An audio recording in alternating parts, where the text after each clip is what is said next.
Hey guys, tonight we're going back, way back, to the 14th century, where you wake up not in a cozy bed with memory foam and climate control, but in a lice-infested wooden barracks, wrapped in a scratchy wool blanket that smells suspiciously like sheep and regret.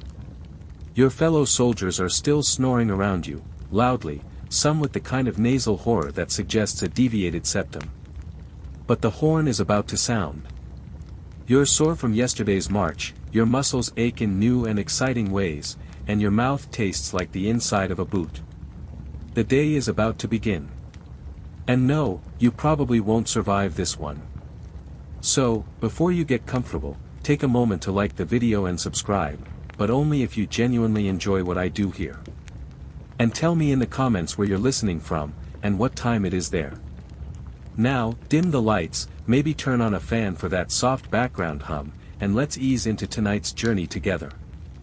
The sky outside your barracks is a dull slate gray, not quite dawn. Morning in a medieval garrison doesn't begin with birdsong, it begins with yelling.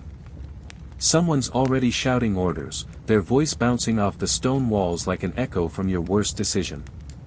You roll over slowly, trying to shake off sleep, but the straw-stuffed mattress you've been laying on has collapsed in the middle, creating a perfect pit for your spine. The air smells like damp wool, yesterday's sweat, and the communal latrine nearby. You scratch an itch on your side, definitely not your skin, and briefly wonder if that was another flea or one of the more elite lice troops. You sit up, feet hitting the dirt floor with a satisfying squelch. Mud made it inside last night, again. Someone must have forgotten to latch the shutter. One of your bunkmates groans and farts audibly.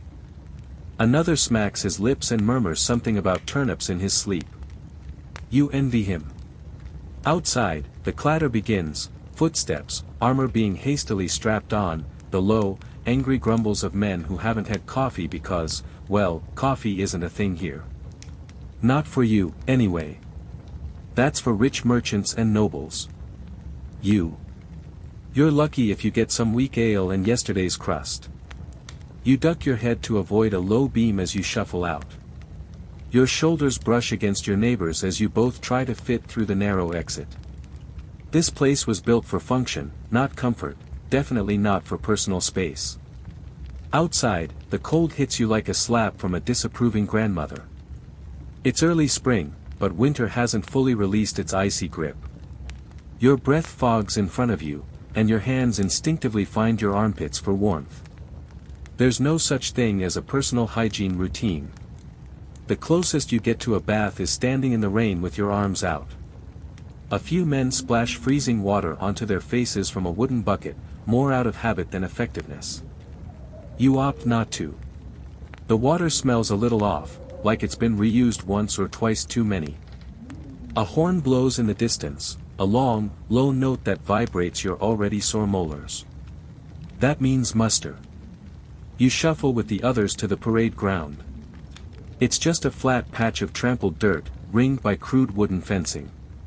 Someone's dug a drainage ditch that hasn't drained anything since last harvest. As you line up in a half-formed rank, your sergeant glares at you with the kind of intensity that suggests he once bit someone in a tavern brawl and enjoyed it.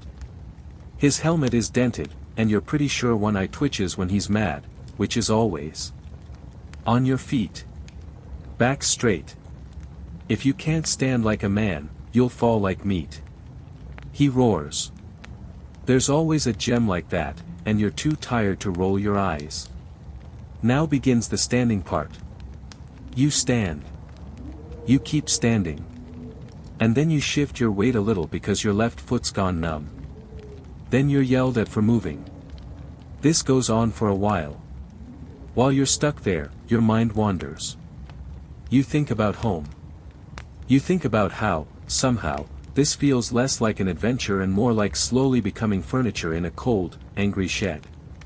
Historians still argue whether the average medieval soldier was a conscript, a volunteer, or something in between, especially during peacetime.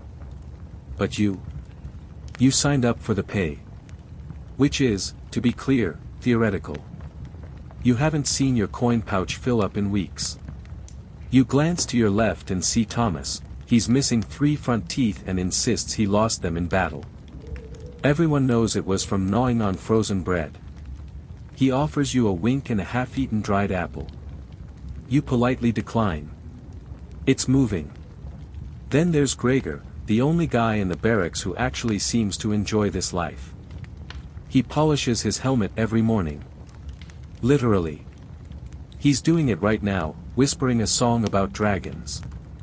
You're still standing. Still cold. Still regretting every decision since birth. Eventually, you're dismissed. Not to go rest, no, that would be too kind. It's time to eat. You shuffle toward the mess tent, if you're lucky enough to be stationed in a place with one. If not, it's just a long table under a tarp that smells faintly of mildew and boiled despair. You grab a hunk of coarse black bread and a dented wooden bowl filled with what might be porridge or might be yesterday's porridge thinned with ditch water. It's warm, at least. Barely. You sip weak ale from a shared jug and try not to think about who had it last. Spoiler, someone with boils. Quirky tidbit of the morning, one of the older soldiers swears by chewing willow bark for pain.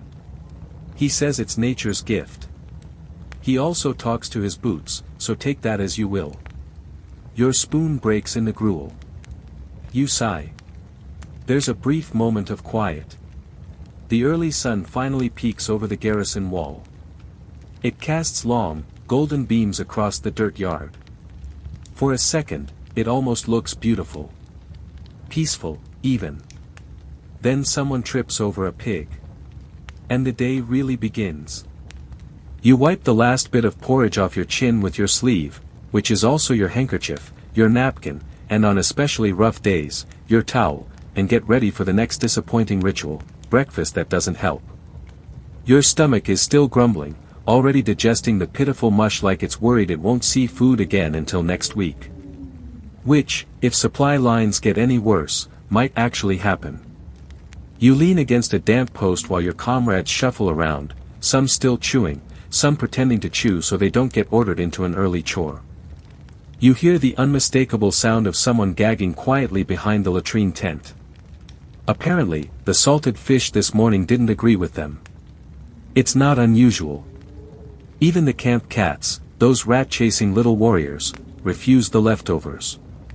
Your morning meal routine isn't about nourishment. It's about survival in the dullest possible sense. You chew like it's a task on a to-do list. You drink the watery ale slowly, not for pleasure, but because it's marginally safer than the well water. Everyone knows what happened to Ulrich after he drank straight from the river. Let's just say he hasn't been seen since, and the smell still lingers. There's a buzzing fly circling your head, inspecting you like a potential corpse. You swat at it lazily. You're too tired to care if it wins. Thomas mutters, "Think we'll get meat today?" He always asks. You always say no. No. Maybe fowl. You raise an eyebrow. A foul what? Foul smell, sure. He chuckles, and you both go back to chewing on crusts hard enough to chip teeth. You eye a small jar of what might be butter, maybe lard, sitting at the end of the table. It's already crawling with some very determined ants. And then comes the best part of the morning, cleanup duty. You don't get assigned. You just happen to be standing in the wrong place when a corporal points in your general direction. Congratulations, you're now carrying slop buckets down to the trench. The smell wafts ahead of you like a warning bell, causing some birds to actually fly away. As you tip the bucket into the foul, bubbling ditch, you marvel, if that's the word, at the engineering. A masterpiece of filth. Historians still argue whether these sanitation trenches helped or hurt medieval hygiene overall. But standing here, breathing it in, you have your own opinion. You return to the yard, hands not quite clean, and try not to think about the fact that those same hands were touching your breakfast bowl 15 minutes ago. Cross-contamination is just called eating here. The sergeant's voice bellows again, cracking the air like a whip. Form up. Armor on. Your heart sinks a little. The phrase armor on means it's time to wrestle with the single most frustrating part of your day, and possibly your life, getting into your battle gear. Back inside the barracks, there's a chaotic shuffle. Men grabbing gambesons off pegs, some still damp from yesterday's sweat. Your own padded jacket is stiff and smells like a goat that's been left out in the sun too long. You pull it over your head, wincing as it rubs your neck raw in that one cursed spot you haven't built up a callus yet. Then come the shows, padded leggings.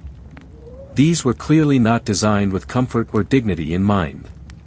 Getting them on is like trying to stuff yourself into a wet sack of oatmeal. And that's before you even start strapping on the metal bits. Your mail hauberk, an old, slightly rusted chainmail shirt, sits in a sad heap by your bunk. You grunt as you lift it. It weighs more than your horse. Which you don't have, by the way. You're infantry.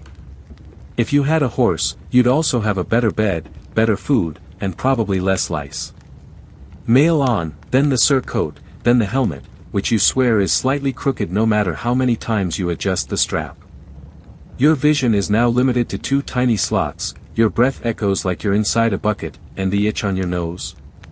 Completely unreachable.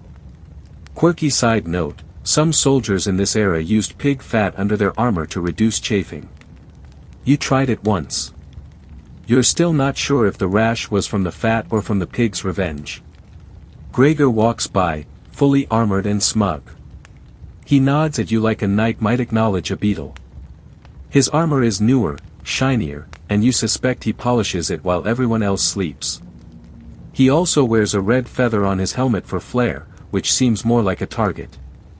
You do a quick gear check, straps, sword, still dull, dagger, bent, and small wooden token from your sister hanging from your belt. It's got a carved chicken on it. For luck.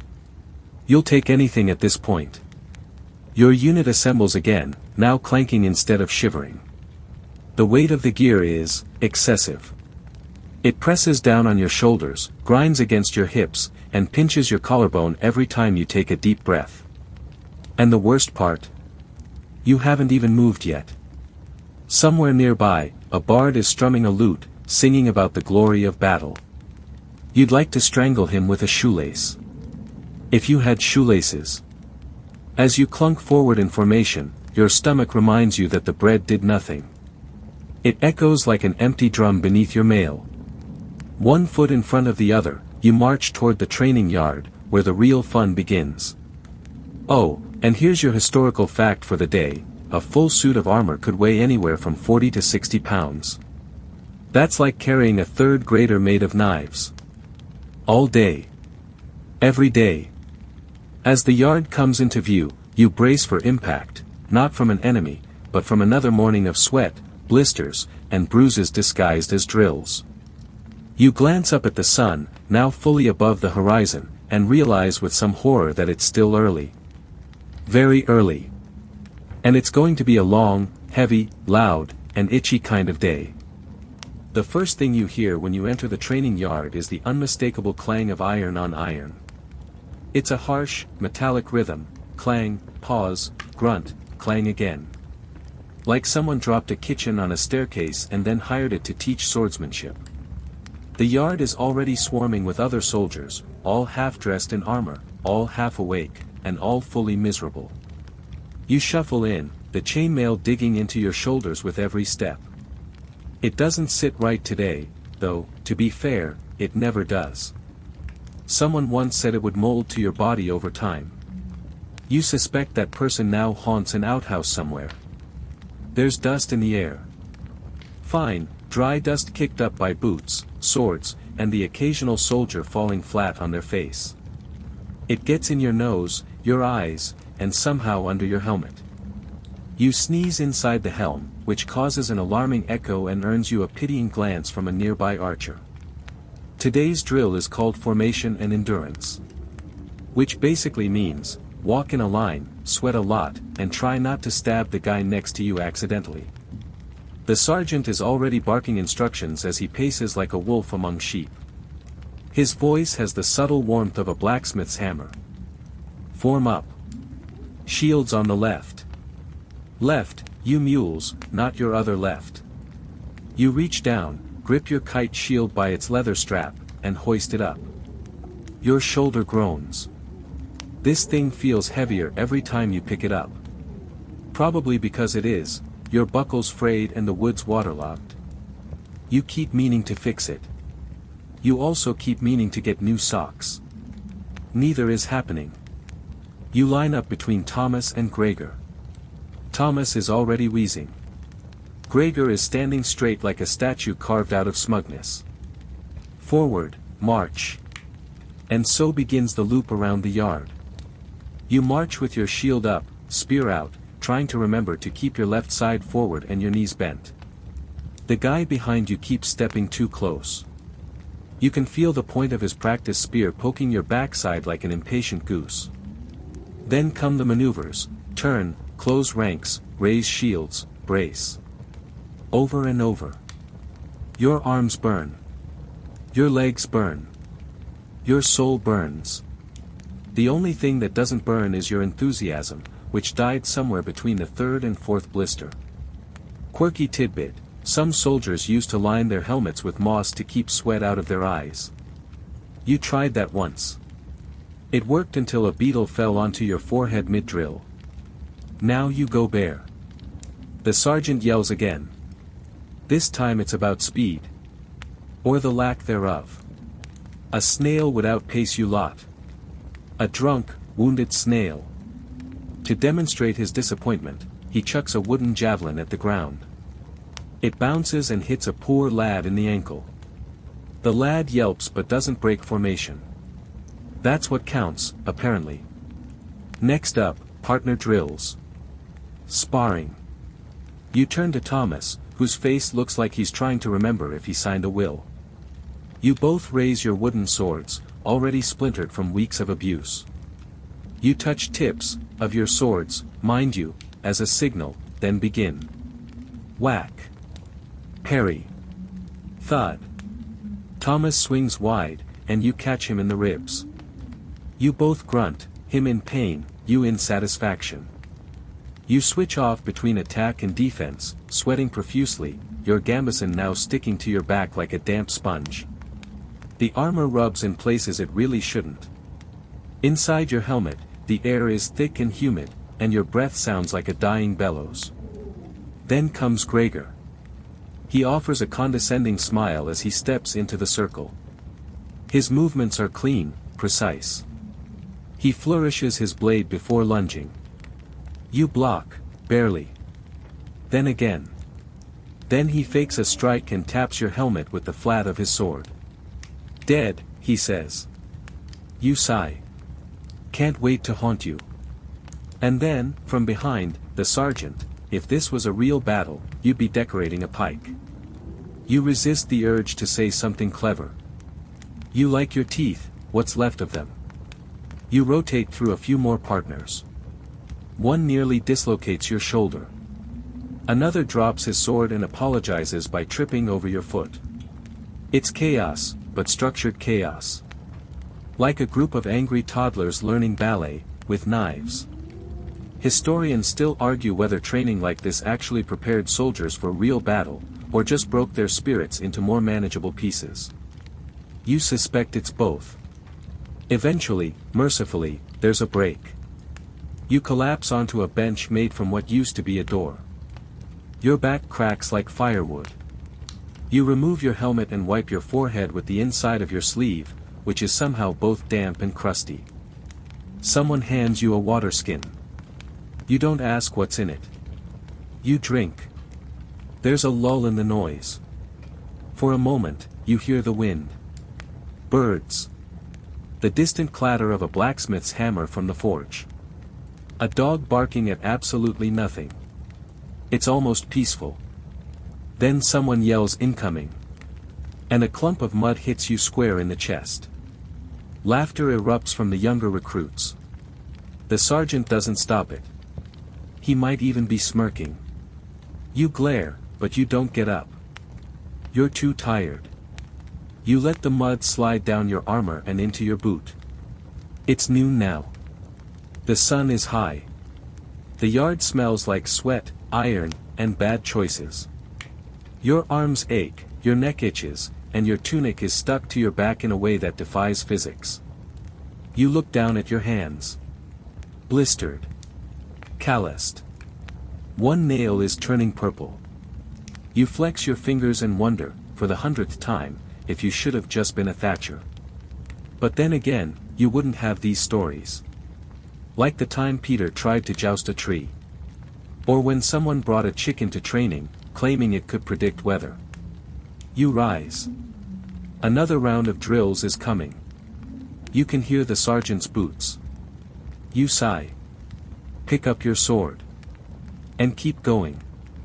The drill finally ends with a grunt from the sergeant and a generous use of the word pathetic.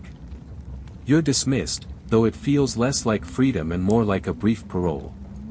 You stagger back toward the barracks, your shoulders sagging under the weight of your armor, your knees creaking like old wagon wheels.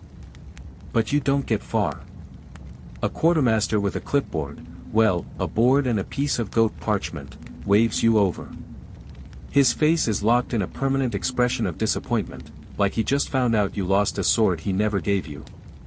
Weapons check, he says flatly. Of course it is. You head over to the armory, a dark little shed that smells like old leather and rust, and line up behind the others. Inside, racks of weapons line the walls, spears, swords, axes, and a very suspicious-looking club that may or may not have started its life as a chair leg. Most are dull, nicked, or bent from previous testing and training accidents. When it's your turn, the quartermaster eyes you like a butcher judging a chicken's worth. Let's see it, he says, and you hand over your sword. It's standard issue, which means it's heavy, crooked, and older than most of the recruits. He squints at the edge, sniffs the hilt, why, and shakes his head. You been oilin' this? You nod, even though the last time you had oil was 3 weeks ago and you may have used bacon grease. He grunts. Try not to let it snap if you ever get in a real fight. Next. You step aside and watch as Thomas approaches with a dagger so rusty it looks like it was dug up from a cursed battlefield.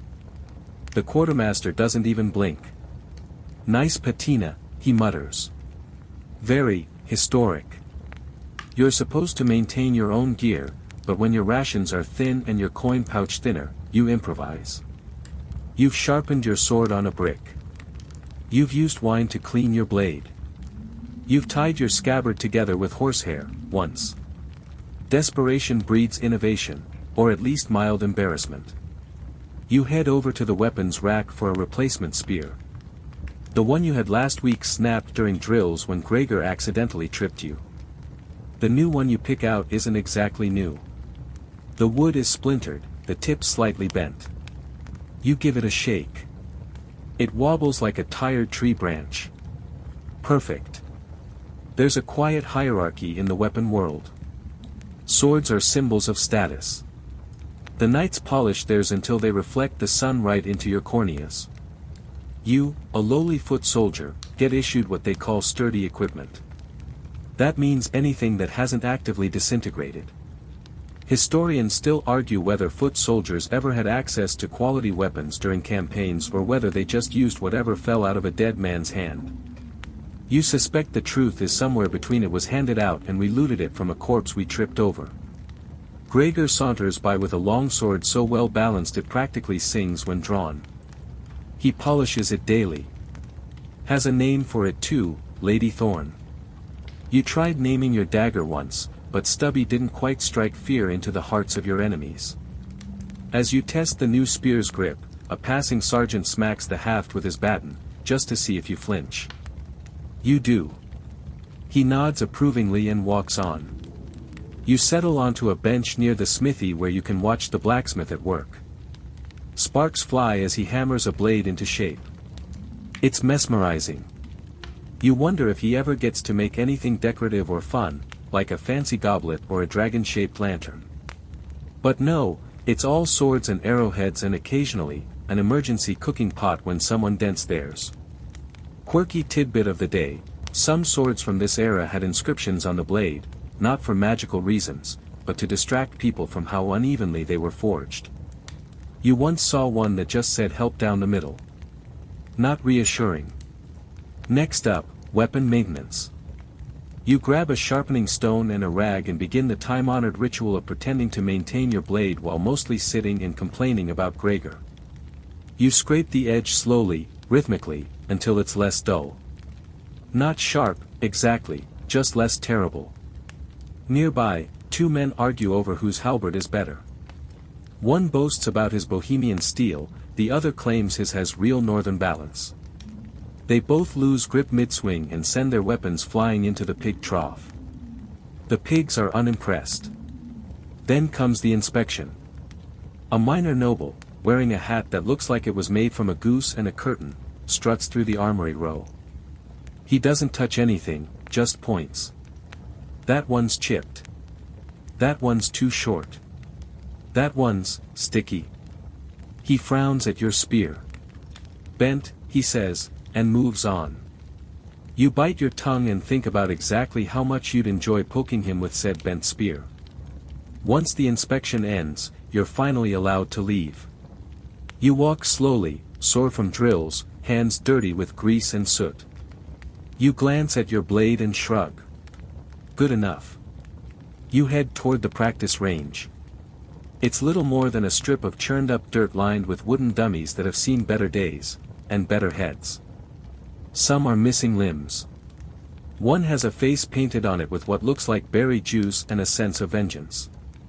You take your spot, lift your spear, and practice jabs. Left foot forward. Lunge. Pull back. Repeat. The dummy thunks satisfyingly each time, except when you miss and hit the post it's tied to. That results in a dull pain up your arm and a new splinter under your thumb. The sun is slipping lower now. You've been training and polishing and jabbing for hours. Your armor is no longer itchy, it's part of your skin. Your limbs move with the sluggishness of someone who has accepted their fate. Dinner will be bad, sleep will be short, and tomorrow will be exactly the same. You stab the dummy once more for good measure. That's for calling my spear bent, you mutter. And then you turn, stretch your back, and head for the mess tent again. Time to eat. Or at least try. You make your way back toward the mess tent, or rather, the open-air patch of ground that passes for a dining area when the weather isn't actively trying to kill you. Your feet drag. Every step is a reminder of how far you marched yesterday. And the day before. And the day before that. Your legs aren't just sore, they've moved into the passive-aggressive grudge phase. Dinner is being ladled out of a pot the size of a small bathtub and approximately as clean.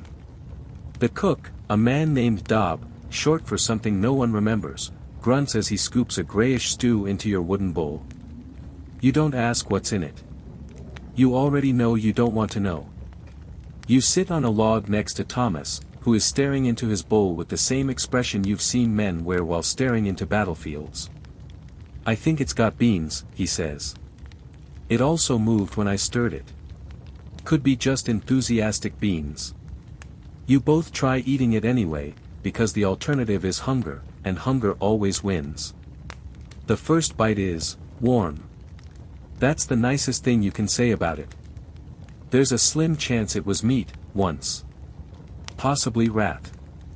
Possibly turnip. Possibly both. You wash it down with more weak ale and pretend that counts as flavor. And then, just when you think things are finally winding down, when you might get to sit for more than 5 minutes without someone yelling, you hear it. Pack up.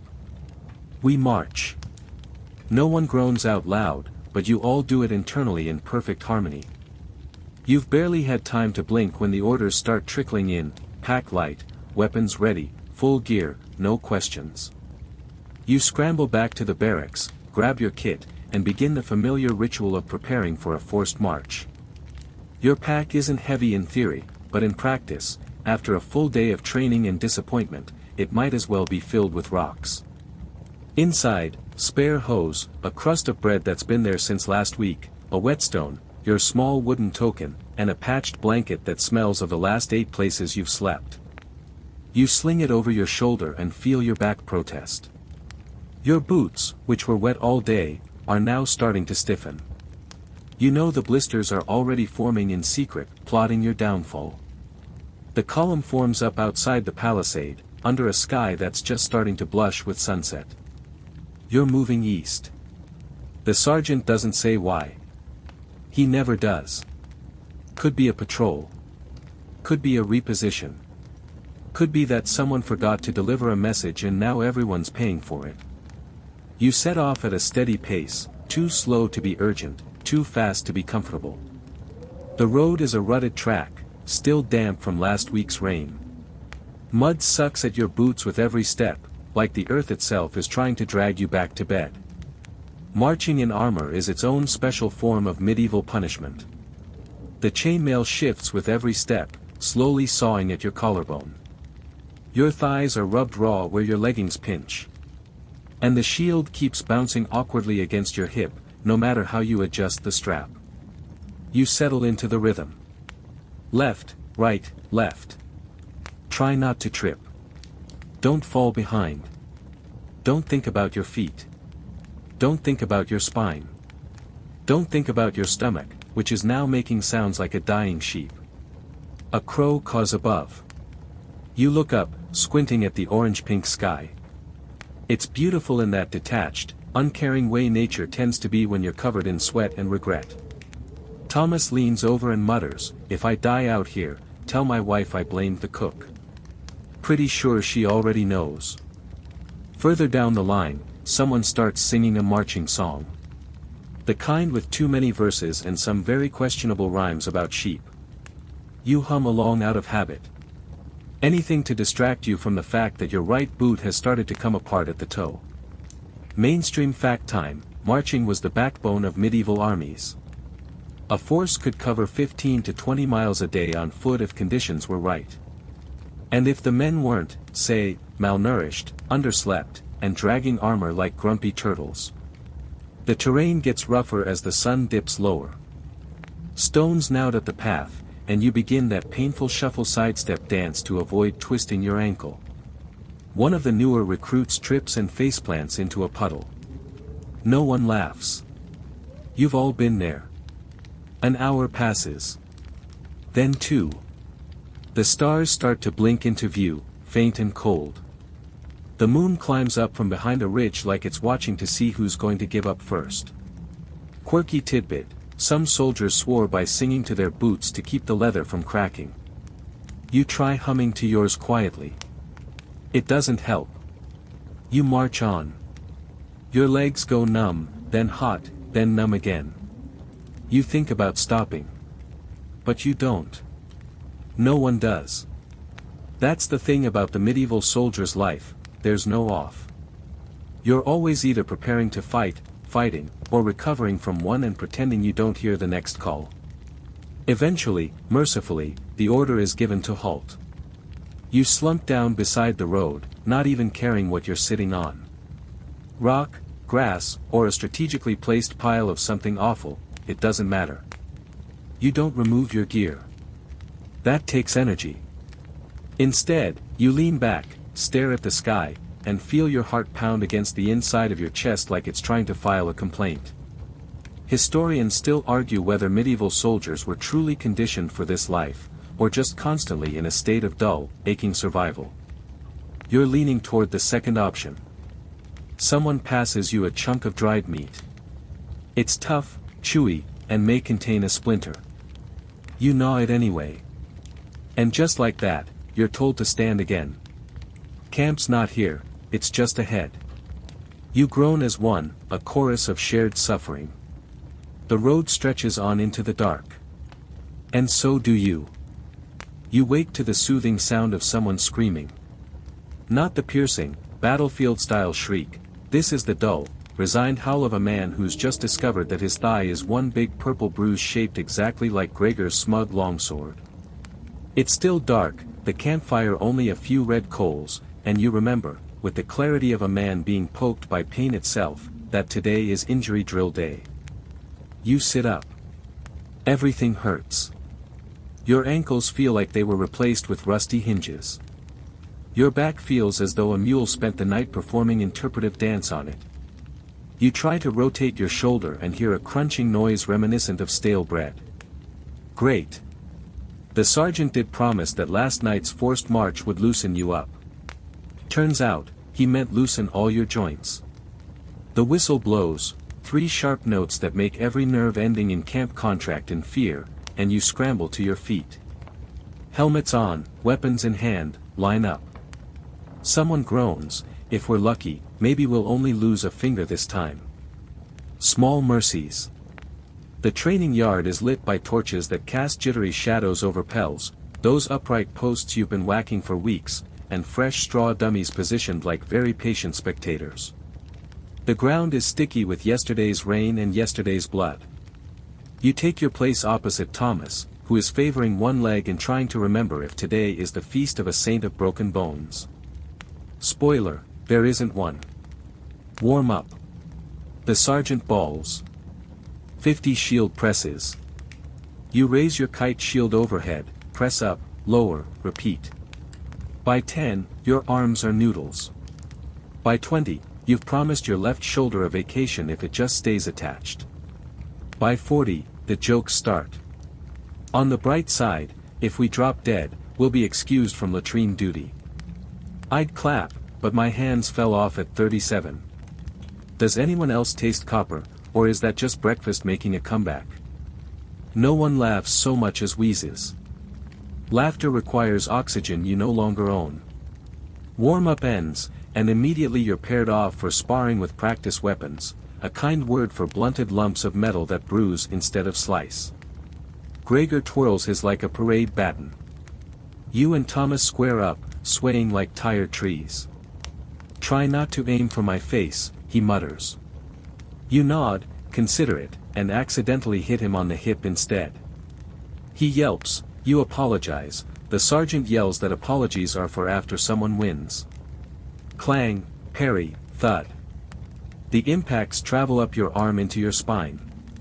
You manage a neat sidestep, bring your sword across, and tap Thomas's helm. Dead, you say. He nods, sits down, and immediately studies his thumb, which is swelling to the size of a plum. Realistic training, indeed. Mainstream fact break, delivered while catching your breath. Medieval soldiers often trained with wooden waster swords or rebated steel blades, believing that bruises in camp saved lives in battle. Right now, you're not sure whose life is being saved, but you're convinced your ribcage won't see payday. Next station, pull arms. Because nothing says good morning like swinging an axe blade on a stick longer than a fishing pole. You grip your bent spear, remember the quartermaster's critique, and lunge at the dummy. The tip, naturally, snaps off with the third thrust. You sigh, reverse grip the broken shaft, and keep going. Adaptability. The sergeant actually grunts something that might be approval. You'll take it. Behind you, 2 recruits practice with halberds but misjudge distance. One swings, misses the dummy entirely, and buries the blade in the earth between your boots. You hop back with a sound you're not proud of. He pulls the halberd out, chunks of mud flying like shrapnel, and shrugs, close counts, right? You glare. He grins, revealing a tooth that wasn't loose yesterday. Quirky tidbit time. Someone swears by stuffing raw onion slices under their armpits before sparring, claims it draws out the bad humors. You tried it once. All it drew was flies and Thomas's concern you were becoming a salad. Rotate. The sergeant orders. New drills appear like nightmares. Now it's wrestling in armor, because why wouldn't you want to grapple while wrapped in 50 pounds of metal? You square off with a stout lad named Willem. The objective, throw each other to the ground without breaking anything important. You attempt a shoulder hook, he counters by sitting on your foot and yanking your arm. You topple like a felled tree. The landing knocks the wind out of you so hard you briefly forget your name, your rank, and why you ever thought soldiering sounded romantic. While you're sprawled there, the sergeant delivers pearls of wisdom, the enemy won't ask if you're comfy. Up. You wheeze, roll onto your knees, and push to standing. Your vision does a pleasant little swirl. Sweet. Around you, men are limping, cursing, and occasionally laughing that hysterical laugh people get when pain crosses into comedy. One poor soul has his helm stuck sideways, another clutches his groin and murmurs a prayer to every saint he can remember, including, you think, Saint Crispin the shoemaker, just in case the boots help. Live steel session, the sergeant finally announces. The phrase hushes the yard.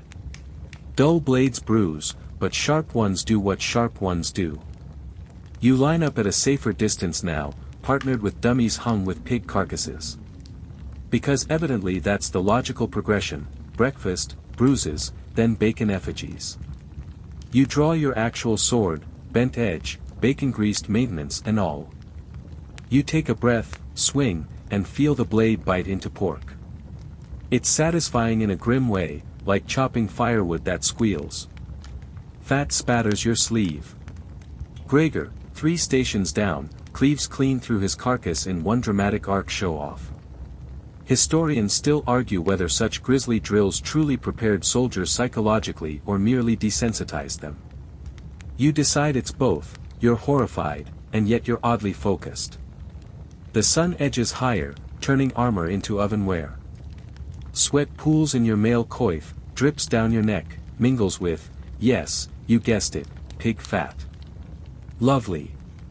A fly lands on your eyelid. You can't swat it, both hands grip the sword. The fly apparently registers as a minor god of annoyance and refuses to leave. Final exercise, the gauntlet. A narrow lane of dummies, swinging sandbags, and sergeants with cudgels ready to smack anyone too slow. You line up, heartbeat hammering like a festival drum. When your turn comes, you bolt forward. First dummy, slash. Duck under a sandbag. Leap a puddle. Second dummy, thrust. Someone swings a cudgel, you sidestep just enough. You feel the whoosh of air where your ear was. Adrenaline spikes, drowning soreness for one blessed moment. Last hurdle, a low beam. You dive, skid through mud, hop up, alive, filthy, triumphant. You stagger out the far end, lungs aflame, limbs trembling. Thomas emerges behind you, bleeding from a forehead cut shaped suspiciously like a cudgel's head. He grins anyway. Best morning ever, he croaks.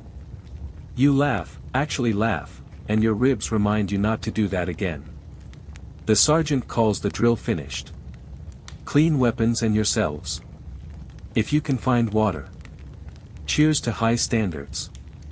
You trudge to the troughs, splash muddy water over your face, and watch brown rivulets swirl away. Cuts sting, bruises bloom, but oddly, you feel accomplished. Or maybe just delirious. Hard to tell. You glance at the splintered spear tip in your hand, pocket it like a keepsake, and think, remember when that pig-fat trick backfired? Good times.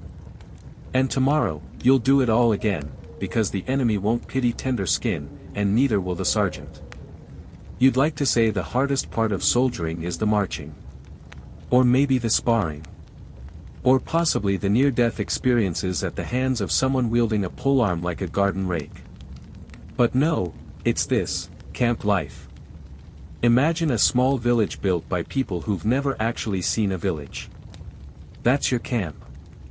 A haphazard maze of tents, half-dug fire pits, lopsided lean-tos, and suspiciously aggressive geese. You step into it every evening hoping something's improved since yesterday. It hasn't. Your own tent leans at a defiant angle, its canvas stained from battles with rain, smoke, and the occasional unfortunate stew explosion. You and Thomas share it, which is to say you both spend nights trying not to elbow each other in the face. The space smells of wet wool, feet, and male despair. Tonight, you return from drills to find someone's moved your bedroll to make space for a makeshift card game. 4 men crouch around an upturned helmet, flicking bone dice and arguing about who owes who 3 crusts of bread and a spoon. Hey, you say.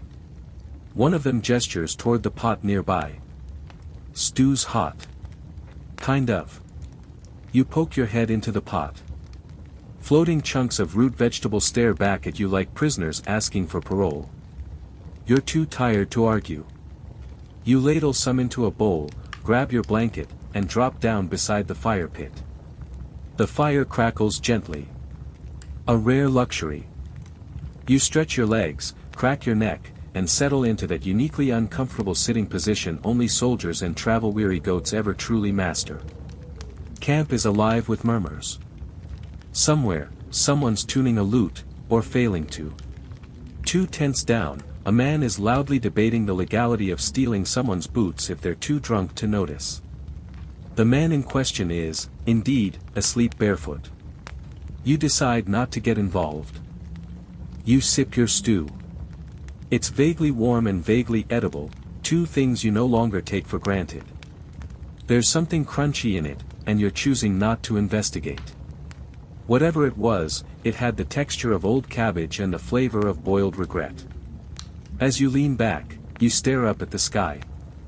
The stars are out now, spilling across the heavens in clusters and swirls. It's oddly peaceful. You try to focus on the quiet crackle of the fire and not the mild ringing in your ears from getting tapped in the helm earlier. Camp life is equal parts chaotic and dull, which somehow makes it exhausting. Your comrades begin filtering in from the far edge of camp. Gregor, ever pristine, enters with his armor already polished. He sits cross-legged beside the fire and begins re-oiling his sword, humming a little tune. He does this every night.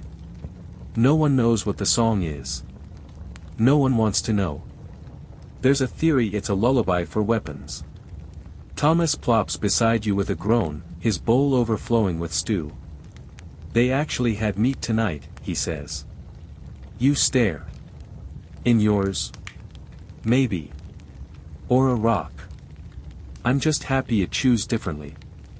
Around you, the tented world bustles with quiet routine. One man sharpens arrowheads by lantern light. Another sews a new patch onto his tunic, tongue poking from the side of his mouth in pure concentration. The camp barber, a man with unsettlingly steady hands, offers to trim beards with a blade that's seen more throats than mirrors. You politely decline. Gambling begins in earnest as the bone dice clack across overturned helmets and flattened shields. One soldier bets a belt. Another wagers a half-pint of sour ale and the remainder of his dried figs. The game ends abruptly when someone accuses someone else of cheating, standard procedure, and the whole affair devolves into light shoving and loud posturing until a sergeant strolls by and glares the tension into silence. Even the camp animals seem to get their routine. A pair of half-feral dogs roam the tents, hoping for scraps. You throw them the chewy chunk from your stew and feel only mildly guilty when one sniffs it, sneezes, and walks away. There's always one guy trying to start a rumor, and tonight it's Edgar, who insists the food is laced with something that makes everyone sleep deeper. That's why no one hears the rats, he says, eyes wide. They take things. What things, he never says. You check your boots before lying down anyway. You pull your blanket tighter and glance toward the nearby latrine trench. It's downwind, mercifully, but the smell still wafts in every now and then like a cruel joke. Historians still argue whether sanitation systems in these camps were considered advanced for the time or simply a polite form of slow torture. Judging by the fly population alone, you're leaning toward the latter. Someone starts singing, a low, mournful ballad about a girl named Lizette who waits by the sea. Half the men groan. Not the sea song again, Thomas mutters. Lizette's never going to find that ship, someone calls out. She finds it in verse 17. The singer yells defensively. You sing past verse 6, I'm chucking my boot. The song dies out. Quirky bit of the night, a guy named Hal insists sleeping with a spoon tucked into his boot guarantees no one will steal his rations. He believes the spoon emits protective energy. The only thing his spoon has done is get stepped on every morning, but no one questions Hal anymore. Nearby, a young recruit is cleaning his gear with such frantic devotion you'd think it was sacred. He reminds you of yourself, once. Before you learn that no matter how clean your greaves are, you're still going to end up lying in a ditch one day covered in mud, bruises, and existential dread. You catch a whiff of someone's foot wrap drying by the fire. It's a smell that could strip paint. Camp life, you think, is less about comfort and more about compromise. You compromise with your aching body, your dented gear, and the man snoring beside you like a war drum. You tuck your token, a tiny carved chicken, into your shirt. A gift from your sister, meant to bring luck. So far, it's kept you alive and mildly irritated. You call that success. As the camp settles into its nightly hum, your eyes start to droop. You lie down on a thin pad of cloth that passes for a bed, curling into the only position that doesn't anger your spine. You close your eyes to the chorus of distant arguments, the flapping of tent flaps, and the occasional burst of laughter when someone loses a bet or a boot. Tomorrow will be another day of orders, drills, blisters, and possibly being stabbed in the name of discipline. But tonight? Tonight is yours, muddy, itchy, half-starved, and a little cold. But yours. You're not even fully awake when it starts. The unmistakable bark of the lieutenant's voice cuts through the morning mist like a sword through soft cheese. Orders. Loud, urgent, and unnecessarily personal. You groan. There's something uniquely painful about being shouted at before you've had time to blink. Today, you're taking orders from someone you secretly call Sir Nose Upwards. He's a knight, technically, and that makes him your superior. In theory, he's experienced. In practice, he's the son of someone important, wears a surcoat that's never seen dirt, and once asked where the pointy end of the spear goes. You tie your belt with hands still stiff from sleep, stretch your neck, and step outside into the frosty air. Camp is already in motion. Tents rustling, men grumbling, and somewhere nearby, a bootless man swearing vengeance on whoever borrowed his footwear in the night. You join your squad as Sir Nose Upwards begins pacing in front of the line, radiating misplaced confidence. Today, he announces, we'll be executing a strategic maneuver across the southern ridge. Timely, elegant, and decisive. You lean toward Thomas and whisper, translation, we're walking up a hill to look at sheep. He stifles a snort. Remember, the night continues, discipline is what separates us from rabble. And flees. He gives a pointed glance toward the infantry. Your entire row reflexively scratches something. He launches into a speech about honor, formation, and how to behave under pressure, none of which you suspect he has personally experienced. It's full of phrases like military decorum and a glorious posture, which sound impressive until you realize he's referring to the correct way to hold your chin while charging. You're assigned rear guard today, glamorous stuff. You're last in the column, trudging through mud that's already churned by 50 pairs of boots. Every step lands in someone else's bad decision. Your shield scrapes the ground every few paces, and your spear keeps getting snagged on shrubs that weren't there 5 minutes ago. Gregor, naturally, is up front with the mounted officers. He gets to look important and remain clean, both skills he excels at. The formation lumbers forward. There's no particular urgency, and the night's maneuver appears to be more of a wide loop that circles back to where you started. Along the way, you pass a ruined fence, 2 confused cows, and a hill that may or may not be a burial mound depending on which superstitious rumor you believe. Someone asks, why are we even patrolling here? There's nothing out here but moss. Someone else replies, exactly. We must defend the moss. You're halfway through the march when the knight decides you'll practice tactical dispersal. Which, as it turns out, means everyone wanders into the woods in pairs and then tries to reform the group without yelling or getting lost. You pair up with Thomas, who's still nursing a bruised rib from yesterday's educational wrestling session. You trudge through underbrush, duck under low branches, and swat away horseflies the size of walnuts. This is definitely what winning a war looks like, Thomas says, flicking a leaf out of his helmet. Quirky tidbit of the day, some officers used to hang bells from their saddles to keep formation in foggy terrain. Your knight. He just yells every few minutes. It's like following a panicked rooster into battle. After 20 confusing minutes, a signal horn sounds, and you bumble your way back to the rally point. Half the unit has twigs in their helmets. One guy's covered in burrs. Another claims he saw a ghost, though it might have just been a shepherd wearing an unusually white cloak. Sir Nose Upwards beams like a proud rooster. See? Effective dispersion and regrouping. That's leadership. You resist the urge to ask whether effective leadership includes getting lost within sight of your own camp. You're finally allowed to return for a break. Back at camp, you sit by the fire, peeling bark off a stick for no reason other than boredom. Thomas joins you, drops his helmet to the ground, and rubs his eyes. "Do you ever wonder," he says, "if the people giving orders actually believe we know what they're talking about?" You nod. "I think they just say it with confidence and hope we're too tired to argue." Then the knight walks by again, pausing to adjust his cloak with dramatic flair. You and Thomas straighten up just enough to look vaguely alert. Mainstream historical fact: in many medieval armies, officers were appointed based on social class rather than skill. Nobles commanded because they were noble, not necessarily because they knew what they were doing. The results were mixed. You're pulled from your reverie by a sudden clatter. One of the carts has collapsed, again. The wheels split clean in two, and a barrel of dried lentils is slowly leaking across the dirt. The knight immediately orders engineering intervention, which is a fancy way of saying, "Someone fix this before dinner." 3 men, including you, are roped into lifting the barrel. It's heavier than sin and awkwardly shaped.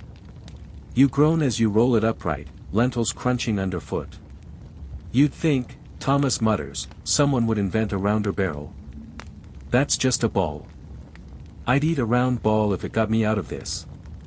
The rest of the day is filled with odd tasks from above, redigging a drainage ditch that refuses to drain, rearranging the weapon racks for aesthetics, and standing watch on the hill in case someone tries to steal the firewood. From the inside. Historians still argue whether medieval military hierarchy was more harm than help during smaller campaigns. You've decided it's more about who looks good standing next to a banner than who keeps the soldiers fed and dry. You return to your tent after sunset. Your muscles ache in that familiar, dull way that says, you're not dying, but you might wish you were. You collapse onto your bedroll, shake your boots free of twigs, and close your eyes. But sleep doesn't come yet. Not before one final order from Sir Nose Upwards: all soldiers must report in with a verbal inventory of their equipment by torchlight. You groan, crawl back out of your tent, and line up once more. Shield. Check. Sword. Blunt, but check. Spear. Bent but pointy. Helmet. Still smells like stew, but it's there. He moves down the line, nodding with exaggerated approval. Well-kept gear reflects a well-kept mind. You try not to laugh. You fail, but you turn it into a cough. Thomas pats your back like he's slapping a misbehaving kettle. Inventory completed, you're finally dismissed. You return to the tent, pull the blanket up over your face, and mutter, if he says, "Glorious posture," one more time, "I'm defecting to the goats." You fall asleep to the sound of distant snoring, crackling fire, and your knight tripping over a cooking pot. You wake up to the gentle nudge of a boot against your ribs. It's not an alarm, per se, but it's become the standard method of communication from the sergeant when he's in a mood, which is always. You blink blearily at the canvas ceiling of your tent, stiff from yesterday's parade of pointless orders, and groan. "Get up," comes the voice. "You're on watch today." You roll over, momentarily considering faking unconsciousness. But it's not worth it. You throw off your blanket, sit up, and immediately feel the cold morning air creep into your bones like an unpaid debt. Guard duty. The most boring job in the known world, slightly edging out professional gong scooper and rat chaser apprentice. You pull on your gear, each buckle and strap stiffer than yesterday. Your left boot squeaks. You pretend it's a battle cry. Outpost defense. That's the official term. You and a few others are posted to a minor, forgotten border watchtower that looks like it was built by a drunk mason with only half the blueprints. It leans slightly to one side, surrounded by a few lazy chickens and a suspicious number of broken arrows. The place is so far off the main road that you're not even sure why it's still manned, other than tradition and a vague sense that someone has to be out here. The day begins with a slow walk along the palisade wall. It's a loose collection of sharpened logs standing upright, like a row of drunk, splintery soldiers who gave up on straight posture centuries ago. Your job is to walk back and forth and remain alert. Which, in soldier speak, means, try not to fall asleep leaning on your spear. You pace. You watch. Nothing happens. Then more nothing. You see a squirrel. It sees you. You both decide not to engage. Your watch partner today is Willem, a gangly fellow who never seems to blink. Quiet morning, he says, which is watch post code 4, I'm dying of boredom and may start naming the trees. You nod solemnly. I've already named 3. That one's Gerald. Very shady character. He chuckles. Gerald looks like he's hiding something. Probably acorns. It goes on like that for hours. The occasional breeze whistles through the slats of the tower. The air smells like damp wood and goat. You lean your elbows on the railing and stare out over the fields. Flat, green, dotted with shrubs, and absolutely devoid of anything resembling danger. And yet here you are, helmet fogging up, fingers going numb, standing guard for a fort that no one wants and nothing seems interested in attacking. Mainstream fact break, many of these outposts were less about actual military strategy and more about presence, psychological deterrence more than effective strongholds. Bandits and raiders were more likely to go around them than through them. Which means your job is essentially to exist. Inside the tower, things aren't much better. The ladder creaks alarmingly, the top platform is missing a few boards, and someone's carved a very crude drawing of a chicken doing something anatomically impossible into the support beam. You suspect Hal.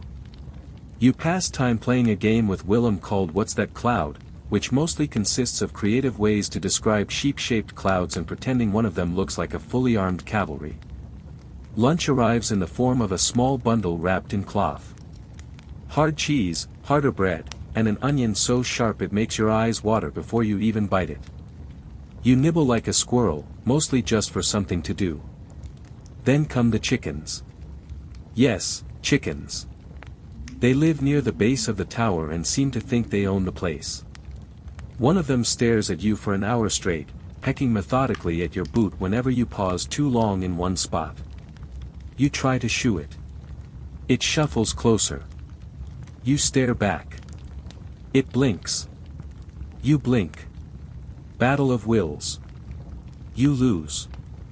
The chicken resumes its watch. Why are we even here? Willem finally asks, slouched on a crate that used to contain arrows, now mostly used as a footrest. Because someone once built this place, you reply. And now we can't admit it was a mistake. There's a long silence. Then he nods. Deep. Quirky tidbit of the day, one legend says a forgotten garrison once trained a goat to stand guard on the night shift. The goat rang a bell when it saw anything suspicious. It eventually started ringing it every time the wind moved a bush. The goat was promoted. By mid-afternoon, your feet have gone from cold to hot to cold again. You've memorized the placement of every rock within view. You've named most of the birds. You're beginning to contemplate the possibility that you've become part of the tower itself. Then something changes. A shadow on the far hill. You squint. Willem sees it too. A figure on horseback. Alone. Not armored. Just, watching. You both stiffen slightly. This is the most activity you've seen in weeks. Should we signal? Willem whispers. You glance at the horn hanging by the post. It's ceremonial at best. The last time someone blew it, it fell apart. No, you say. Let's wait. The figure eventually turns and rides off. You both exhale. Was it a scout? A messenger? A curious farmer with very poor social skills? Historians still argue whether these kinds of sightings were taken seriously or chalked up to nerves and boredom. You lean toward the latter, though your hand does rest on your sword hilt a bit more often for the rest of the day. Evening comes. The next shift arrives, and you pass off the spear with a muttered "Don't fall off the wall." They nod, already bored before they begin. Back at the main camp, you drop your gear beside the fire and flop down onto a bench with a groan that sounds like a dying bellows. Thomas tosses you a chunk of bread. You bite into it without questioning the flavor. Could be bread. Could be cheese with delusions of grandeur. Gregor walks by, polishing his gauntlets. Again. Outpost life? He asks with a smirk. You nod. Riveting. Learned a lot about chickens. He wrinkles his nose. Farm work suits you. You look him dead in the eye. At least my chickens respect me. He walks off muttering something about peasants. You settle in, back sore, hands splintered from leaning on the railing all day, and eyelids heavy. But still alive. Still in one piece. And surprisingly, for a day filled with absolutely nothing, still exhausted. You're halfway through your second bite of what may or may not be salted turnip loaf when it happens. A horn sounds. Not the creaky, ceremonial horn tied to the tower, nor the musical attempt from that bard recruit who can't tell a G note from a goose honk. No, this is different. Urgent. Short bursts. 2, then 3, then silence. Everyone freezes mid-chew, mid-step, mid-bad joke. You and Thomas lock eyes. The same thought hits you both at once. Skirmish. Your legs react before your brain finishes processing. You drop the sad lump of dinner and lunge for your gear. Around you, the camp bursts into motion like someone kicked over a beehive. The calm haze of routine is gone, now it's the wild, practiced scramble of men preparing for the kind of chaos no drill ever fully captures. You pull on your mail shirt, half backwards at first.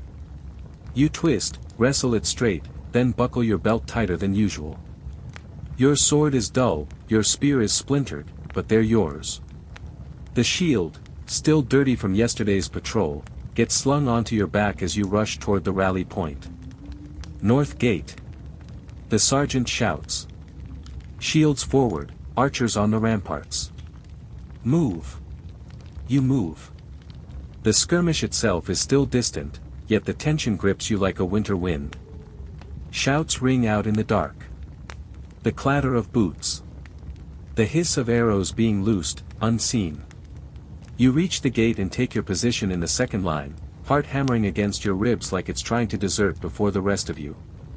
From your vantage point, it's not much to see, shadows darting in the flickering torchlight, movement beyond the tree line, brief flashes of steel. But the sounds paint the picture, swords clashing, men shouting, the thump of something heavy hitting dirt. A dozen of you stand in formation, shields locked. Your spear is ready, held low, tipped forward. You breathe through your nose, trying to keep it steady, but your fingers twitch with every yell that draws closer. Thomas is beside you, mumbling prayers to whichever saint handles not dying horribly in the dark. He finishes with a quiet, and maybe a clean pair of socks when this is over. Then it happens, figures burst from the woods, charging the gate. You barely have time to register them, men in mismatched armor, armed with axes, clubs, and stolen spears. Raiders. Bandits.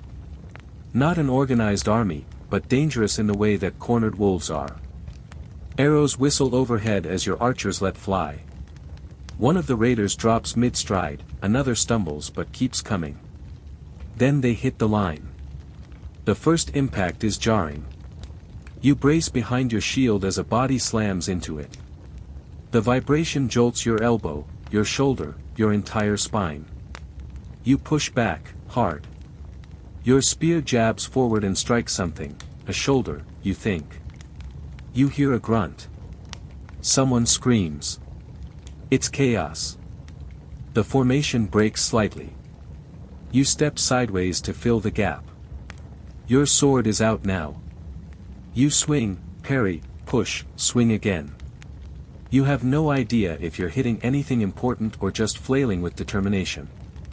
Quirky tidbit: some soldiers used to tie bells to their belts or armor to appear more intimidating in the dark.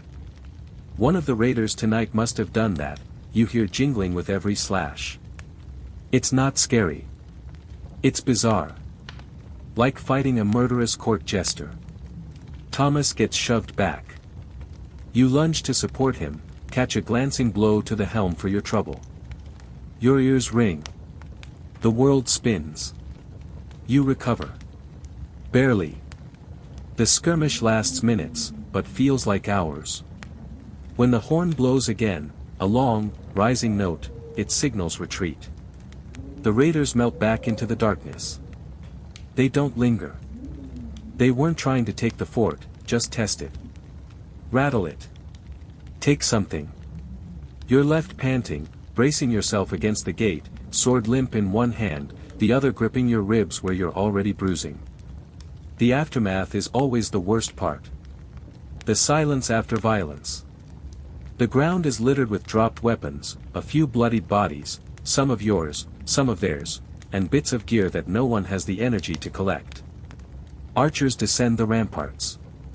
The sergeant does a rough head count. We held, he mutters, more to himself than to anyone else.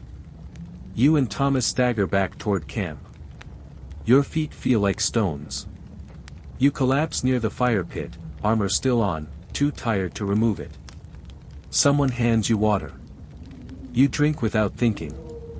It tastes of smoke and metal. Mainstream fact: most medieval battles were not grand sieges or cinematic charges. They were these, small, brutal encounters. Unscripted, unglamorous. Over in a flash, but capable of changing everything. One of the younger lads is sobbing quietly, his sword still sheathed. First fight. First taste of what that word actually means. No one says anything.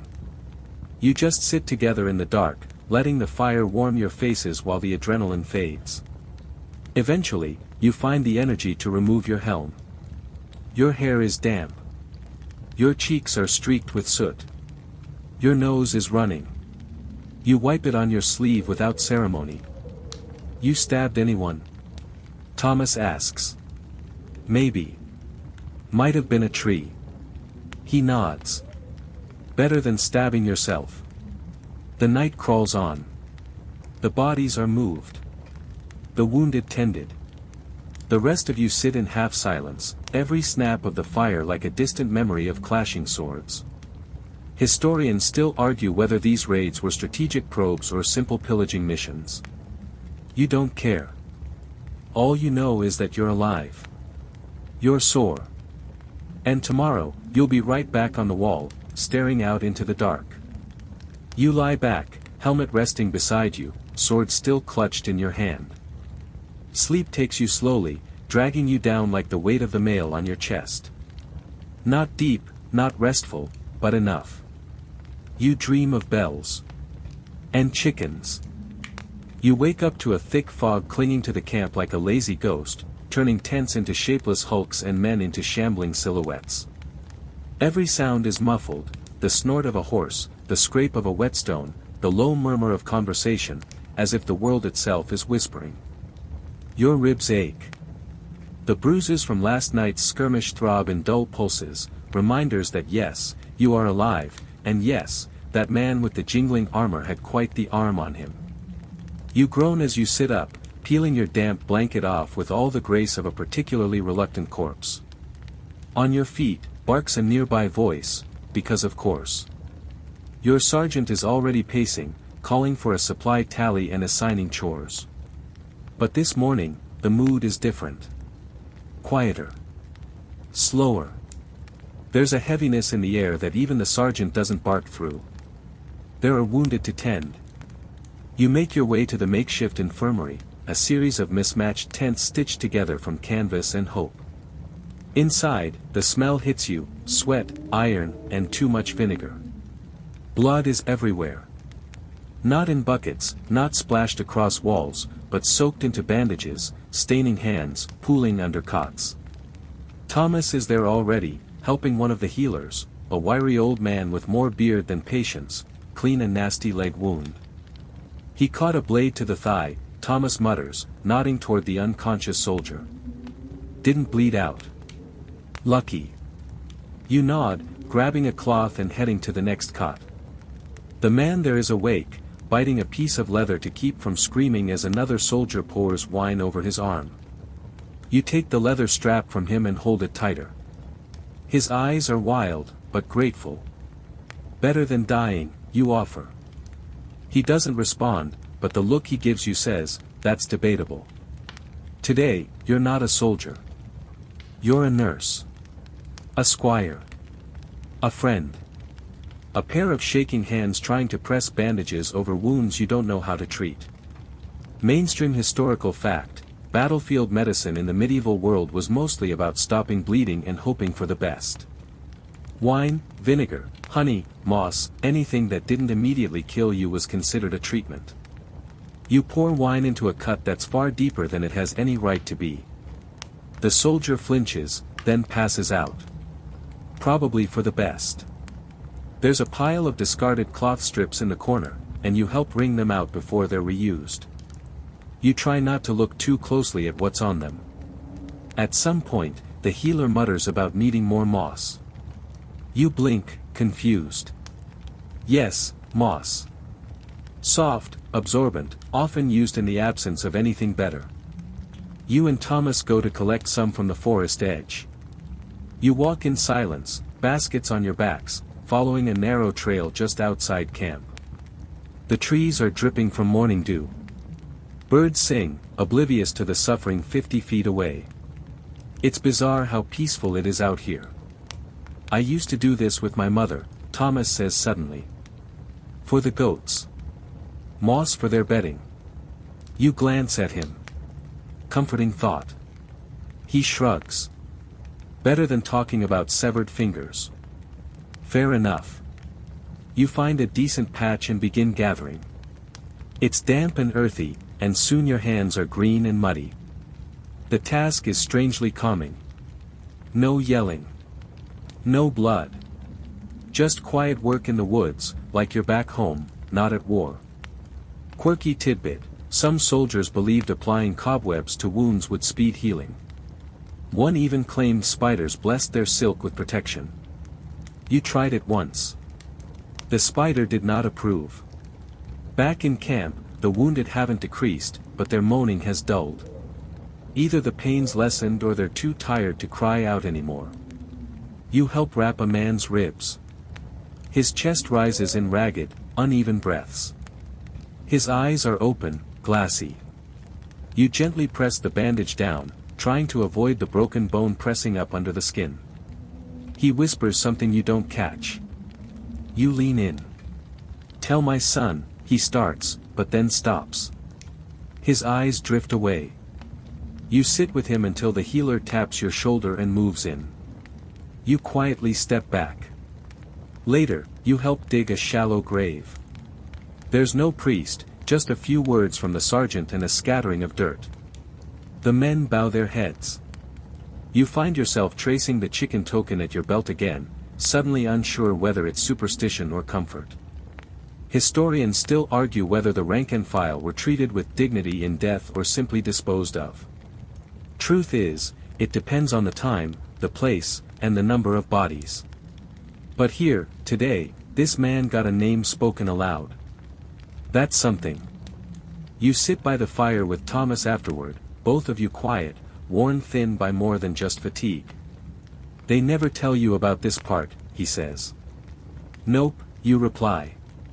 The songs leave out the moss. A cart rolls by, collecting broken gear. Swords too bent to use, helms split down the side, shields with more holes than wood. Battle doesn't just break people. It breaks everything. Your own sword lies beside you. You inspect it. Still serviceable. Still vaguely pointy. Still yours. Somewhere nearby, someone starts singing again. A soft lullaby this time. Not about Lizette. About home. Real home. Fields, rivers, the smell of baking bread. The kind of song people sing when they're afraid of forgetting. Night falls slowly. Stars emerge through the thinning fog. You lie back against a sack of barley and stare up. The sky looks the same here as it does anywhere else. But you don't. You think about the man with the cut ribs. About moss in goat pens. About how your hands still shake when you try to thread a needle, even though you've done it 3 times today already. Thomas pulls his blanket over his head and mumbles, "Wake me if anything tries to kill us." You nod. Then add, "Even the chicken." You wake up to music. Not the usual kind, no bard mangling a lute or drunken soldiers warbling about lost loves and boiled cabbage. This is real music. Pipes. Drums. Even a stringed something being plucked with more care than usual. You blink into the early light, momentarily confused. Either you've died and gone to a very mediocre heaven, or it's feast day. You sit up and sniff. There's roasting in the air.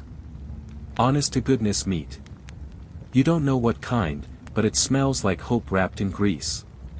Thomas is already pulling on his boots with a grin plastered across his face. "Can't be a full feast," you mutter, still rubbing the crust from your eyes. "It's a quarter feast," Thomas replies. 1/4 the food, 4 times the mood. He's not wrong. The camp is buzzing. Flags you didn't know anyone bothered to stitch have been unfurled. Some of the tents have been swept out. A cook is yelling at 2 lads to stop licking the ladle, and a dog is dancing around a spit as if he too has been invited. You shuffle to your feet, back popping like old firewood. Somehow, you're sore in places that didn't even get hit yesterday. It's not a major holy day, not a victory celebration, not even a birthday for a minor noble, just a pause. One of those unofficial, soldier-approved we're not dead yet feasts. The kind that no one schedules, but everyone agrees is desperately needed. You head toward the cooking area. Smoke wafts up into the morning air, carrying the rich smell of meat, herbs, and, is that garlic? Where did we get garlic? There's a large pot simmering with stew, real stew, not boiled guesswork.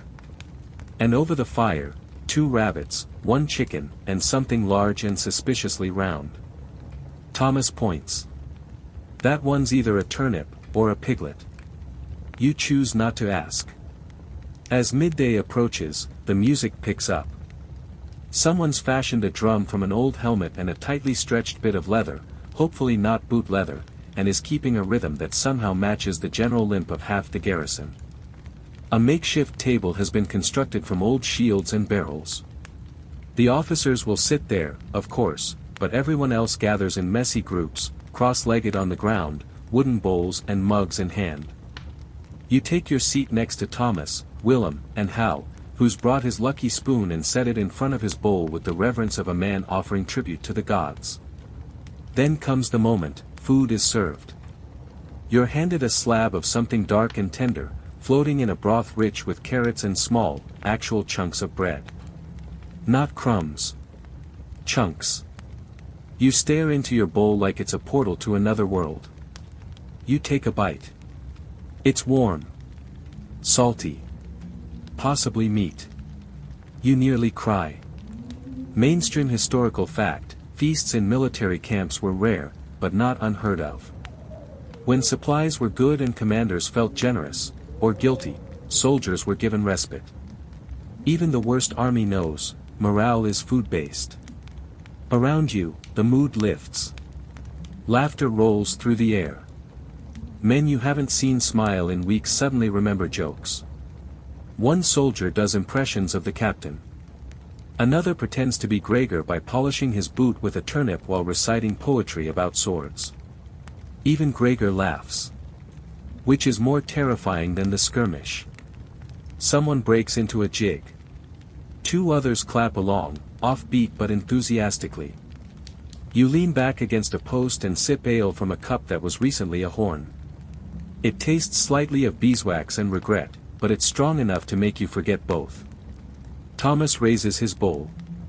To the chef. The crowd roars, to the chef. The chef scowls. Don't get used to it. Quirky tidbit, in some camps, the cook was considered more valuable than the quartermaster. You can always find more spears. You can't replace the man who knows how to make old oats taste like a feast. You eat until you're full, which, in your world, feels like sin. Then, against all odds, there's dessert. A round, slightly squashed cake with bits of berry in it. You haven't had fruit in so long you nearly forget what it is. You savor every bite like it might be the last thing you ever eat that doesn't come from a barrel or a questionable root. As the feast winds down, you stretch out on the grass, head on your cloak, belly full, brain buzzing from just enough ale. The sky is blue. A hawk circles overhead, probably hoping someone drops a chicken leg. You close your eyes, not quite sleeping, just drifting. Then, of course, come the contests. Wrestling. Someone shouts. Archery. Someone else counters. Goat chasing. Willem adds helpfully. There is no goat. You sign up for spear throwing because it's the only thing that doesn't involve rolling in mud or embarrassing yourself on purpose. You throw third. Your spear lands short. The crowd applauds anyway because it's that kind of day. Hal wins. With his spoon tucked into his belt. The prize? First pick of the leftover cake. He names the slice Mercy. There's a brief moment when a brawl nearly breaks out, two men arguing over whether one cheated in the dice game, but instead of escalating, they both trip over the same log and land in a heap of laughter. You're not sure if it's the food, the ale, or the shared exhaustion, but everyone lets it slide. Evening comes too quickly. The fire burns lower, the music fades, and the men begin to trickle back to tents and watch posts. A few lie under the stars, hands over their full bellies, trying to remember what peace feels like. You sit beside the fire a moment longer, watching sparks drift up into the dusk. Thomas leans in and whispers, "That stew was rabbit. I saw the ears. Better not tell Hal." "Why?" "He named one of them." You both laugh, the sound soft and sleepy. Historians still argue whether feast days were calculated morale tactics or spontaneous celebrations. You've decided it doesn't matter. Either way, you needed it. You needed to remember that you're not just a soldier. You're a person. Tired, bruised, itchy, but still human. You crawl into your tent, lie down, and pull the blanket up to your chin. And for the first time in weeks, you fall asleep smiling. You're dreaming of stew, again, when a breeze slices through your tent like a knife made of frozen regret. You blink awake and realize, with a sort of resigned horror, that your toes no longer exist. Or at least, they don't feel like they do. It's cold.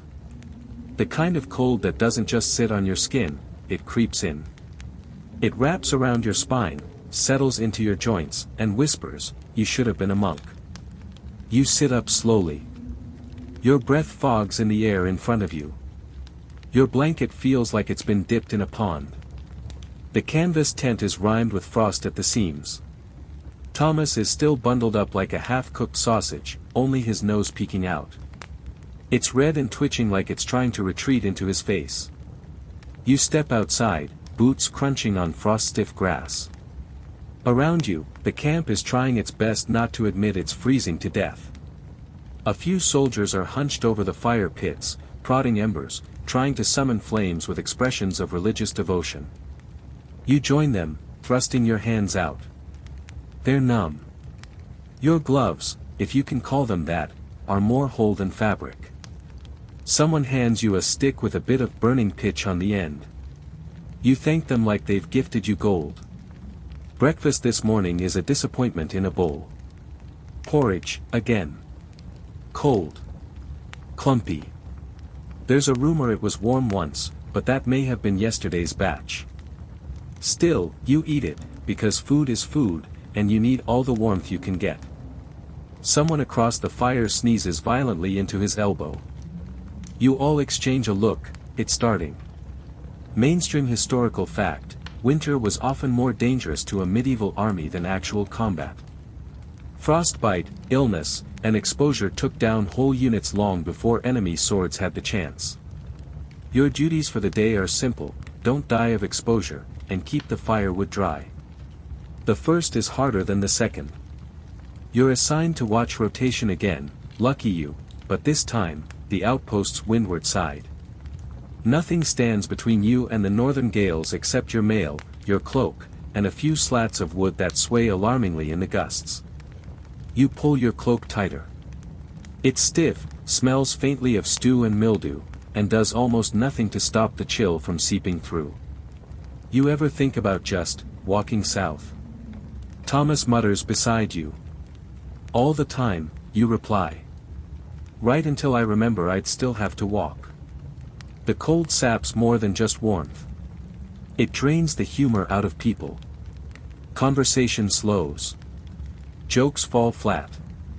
Even the chickens have disappeared, somewhere deep in the haystacks, plotting how to survive the frost better than the humans. The wind picks up, sharp as a blade. Your eyes water. Your nose is running.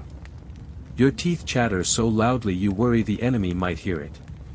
Quirky tidbit: some soldiers swore by stuffing dried nettles into their boots to keep warm. Others smeared animal fat on their socks. One man even tied onions around his waist, claiming they created an aura of warmth. The smell alone probably discouraged frostbite, and everything else. The sergeant walks by, shouting, "Get that firewood under cover. I don't want to see one damp log today." You and 3 others scramble to the small woodpile, half of which is already covered in snow. You haul the driest logs under the lean-to, your fingers stiff and clumsy. One log falls and smashes your toe. You inhale sharply. Not because it hurts, it does, but because now you can feel your toe again. Small victories. Later in the day, someone starts coughing. Then 2 someones. Then it spreads like spilled stew. A creeping illness that rides in with the cold. You try to ignore it, but every sniffle feels louder, every sneeze more ominous. The healer tent is full already, smoke from herbal burners pouring out like the place is on fire. You check on a friend, Martin, who's huddled under 4 blankets and still shivering. They say it's a chill of the lungs, he wheezes. Sounds like something that doesn't want to leave. He chuckles, then coughs hard enough to rattle the tent poles. You hand him your water flask. He sips, gives you a grateful look. You stay there a while, not talking. Just listening to the wind and the muttered prayers from the next cot over. That night, you sleep in everything you own. Tunic, cloak, armor, extra socks, even the itchy scarf your sister made from goat wool. You tuck the wooden chicken token under your chin like it might radiate heat. It doesn't. Still, it's better than nothing. Then a nightmare wakes you, something about falling into a frozen river. You sit up gasping, covered in sweat that immediately starts to freeze on your skin. You breathe into your hands, willing them to move. Historians still argue whether common soldiers were issued winter gear regularly or had to make do with what they could scavenge. You don't need a debate. You have eyes. You've seen men wearing scraps, cloaks made from stitched-together rags, mittens fashioned from old bags. You've seen Thomas sleep with his feet tucked into a helmet for warmth. And you've done the same. You manage to sleep again. Fitfully. You dream of fire, of thick fur blankets, of soup that doesn't come with a question mark. You wake up still cold, still stiff, but not frozen. Someone shouts, "Fresh bread." And the entire camp lurches upright like a single hive mind. Turns out, it's not a joke. The baker actually made real bread, flat, chewy, vaguely sweet. Probably laced with something herbal. You inhale it like it's a miracle. Even Thomas manages a smile. "If I die today, tell the others I died happy. You punch him gently on the arm. You're not allowed to die. I'm not digging anything in this weather. You trudge to the watchtower again. The wind is just as cruel. The sky is slate gray. The world feels brittle, like one good kick would shatter it. But the fire is still burning. And so are you. You stare at the scrap of parchment in front of you like it might spontaneously write itself. It doesn't. Because today, after days of drills, guard duty, and the kind of cold that makes your teeth feel like they're trying to flee your mouth, today is the day the sergeant decided everyone must write a letter home. Not if you want. Not if you can. No. Everyone writes. Even if it's just to let them know you're still drawing breath, he said this morning while dropping a lump of wax and an inkpot onto the makeshift table like some sort of reluctant postmaster. The problem is, you can't write. Not well, anyway. You know your name, can recognize the occasional tavern sign, and once copied a prayer from a chapel wall with mild success. But full letters? With complete sentences? That's the knight's job. Or the monk's. Or anyone with fingers not cracked from swinging a sword all day. So now, you sit on an upturned bucket, parchment in your lap, chewing the end of your quill like inspiration might be hiding in the taste of goose feather. Thomas sits beside you. He can't write either, but he's dictating to Willem, who, by some divine twist of fate, actually knows his letters. Dear Martha, Thomas begins, I am not dead. Also, send socks. Willem sighs, dips the quill in ink, and begins writing with the resigned patience of a man who's about to transcribe 4 identical letters from 4 equally dirty men. You glance around. Others are hunched over stumps, shields, anything flat enough to act as a desk. Some are sketching pictures instead, bad ones, sure, but heartfelt. A sword. A flower. What might be a horse or a very confused dog. One man is drawing a loaf of bread with wings. No one asks. You finally give up trying to write alone and wander over to the scribe's bench, where a young recruit named Ivo sits. His hands are cleanish. His quill is sharp. His expression is slightly judgmental. I need a letter, you mutter, sliding into the spot beside him. Who to? You hesitate. My sister. Annette. She's back home. Small farm near the river. Chickens. Loud ones. He nods and puts quill to parchment. Ready. You pause again. Dear Annette. He writes. I'm still alive. He writes that too, in much nicer script than you could manage. Got hit in the ribs again. Nothing broken. I think. Please send more socks. And maybe something that smells nice. Not you, like soap. He doesn't even flinch at that. Also, I still have the little chicken charm. It hasn't worked yet, but I'm giving it more time. You glance at Ivo. Can I say that? He nods, not even smiling. Tell father the barn roof's still better than this tent. Tell mom I haven't sworn too much. That's a lie, don't write that part. He pauses. You lean back. That's enough. He finishes, blots it, and hands it to you. It looks official, even noble, in that precise ink script. You seal it with a lump of wax pressed with your sword pommel. It leaves a weird dent that vaguely resembles a sad face. Fitting. Mainstream fact, most medieval soldiers were illiterate. Letters home were dictated to camp scribes, monks, or anyone with enough schooling and a low enough rank to still be considered approachable. You walk your sealed letter to the camp courier, a grizzled man with a mule named Otis who looks like he's seen more action than half the army. The mule, not the man. Back to the river village again. The courier asks, taking the letter with a gloved hand. You nod. Still got family there. Hopefully. Want me to say anything in person? You blink. You visit them. Sometimes. They feed Otis. You look at the mule. Otis stares back. He knows things.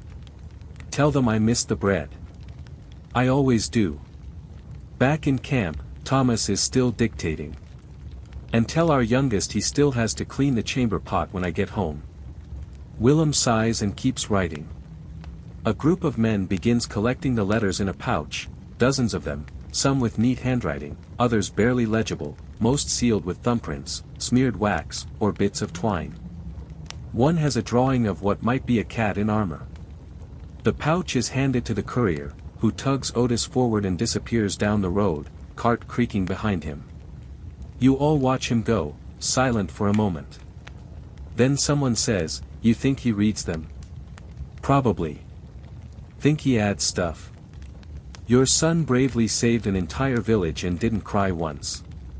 Everyone chuckles. Back at your tent, you sit down, feeling oddly lighter. Not physically, of course. You're still bruised, tired, and vaguely itchy in your chainmail armpits, but lighter in your chest. Letters home do that. Even if you're not sure they'll make it. Even if you don't know if she's still there. Because at least you tried. At least you put something of yourself into the world beyond this muddy square of suffering and soup. Quirky tidbit: some soldiers wrote letters purely to have them buried with them, believing words written in life would protect them in death. You think of your parchment, sealed and wobbling in the cart behind Otis, and smile. "Hey," Thomas says, crawling back into the tent. "Think we'll ever get any back?" You look at the road, already fading into dust. Hope not. Why not? If they write back, it means they know where to send it. You both laugh, softly. Sleep's not far now. The camp grows quiet again. Men murmur prayers or bedtime curses. The wind flaps a loose bit of tent canvas like a lullaby sung by fabric. You pull your blanket tight, the night colder than before. But somewhere out there, a letter's on its way. And that's enough. The bell rings at dawn, 4 dull clangs, slow and deliberate. Not the skirmish alert bell, not the help someone's on fire bell. This one means something else. Mass. You groan into your blanket and roll over, hoping it was a dream. It wasn't. Thomas throws a crust of bread at your back. On your feet, heathen. You sit up, hair matted, armor half on, half off, soul completely unrepentant. It's not even Sunday, you mutter, fumbling with your boots. Doesn't matter, Thomas says. Someone died, someone's sick, someone's trying to avoid latrine duty by seeking redemption. One way or another, we're all getting blessed. The chapel is, generously, a shack. For walls, 2 benches, a plank across 2 barrels for an altar, and a roof that leaks in exactly the spot where you usually sit. It smells faintly of incense, dust, and that one overly pious soldier's boots. The priest is already inside, adjusting his robes with the urgency of a man who knows no one listens past the first amen. He's thin, tired-looking, and always seems vaguely disappointed by the entire military lifestyle. "Brothers," he says, raising his hands, "we gather to purify our hearts and fortify our souls." You yawn. Quietly. Sort of. The benches creak under armored weight. A few men kneel, a few sit cross-legged, and Gregor somehow manages to both kneel and look superior doing it. He brought his own rosary. Of course he did. You take your usual place in the back, leaning against the wall where you can hear the sermon and zone out simultaneously. The priest drones on about humility, sacrifice, temptation. You try to look attentive while mentally calculating how long it'll take to clean your sword after. Mainstream historical fact: religious services were common in medieval military life, not just for faith, but for discipline. A holy man's word held power, and keeping soldiers spiritually in line was seen as good for morale and obedience. Today's mass ends with a confession line. You don't usually go. But this time, the sergeant points at you, then at the priest, then at the confession bench. Apparently, you've looked too sinful this week. You sit down. The priest peers at you with calm, skeptical eyes. Confess. You pause. Think. I took a second slice of cake on feast day. I may have cursed at my spear during the last drill. Continue. I also may have cursed at the sergeant. He raises an eyebrow. Quietly. He nods. That'll be 5 prayers, a half day of latrine duty, and no wine for 2 meals. You blink. That last one feels excessive. The wine is for penance. You trudge out of the chapel with a cleanish conscience and the creeping dread of cleaning latrines in full gear. Outside, Thomas is lighting a candle by the tiny saint's shrine. He glances at you. Confession? Yep. Did he hit you with the wine punishment? He did. Thomas pats your shoulder like he's just seen your obituary. Cruel. The rest of the day unfolds with slow, prayerful rhythm. No drills, no sparring, just quiet tasks, mending torn banners, patching tents, cleaning weapons. The priest walks the camp, blessing blades and cursing gamblers. One man tries to convince him that dice are wholly random. It does not work. Lunch is plain. Bread, broth, water. Someone sneaks a sausage under the table and becomes a minor camp legend. In the afternoon, the priest holds individual blessings for those going on patrol tomorrow. You're not on the list, but you attend anyway, hoping for a little luck. He presses his hand to your forehead, mutters something in Latin, and then, very pointedly, tells you to be nicer to your spear. You nod solemnly. Later, back in your tent, Thomas pulls out a crumpled prayer scroll. It's for travelers. He's drawn a tiny sketch of your chicken token in the corner for extra protection. You raise an eyebrow. That's sacrilegious. It's creative. You both lie back, arms behind your heads, staring up at the sagging roof. Ever think about becoming a monk? Thomas asks. Sometimes. Think we'd be good at it? You pause.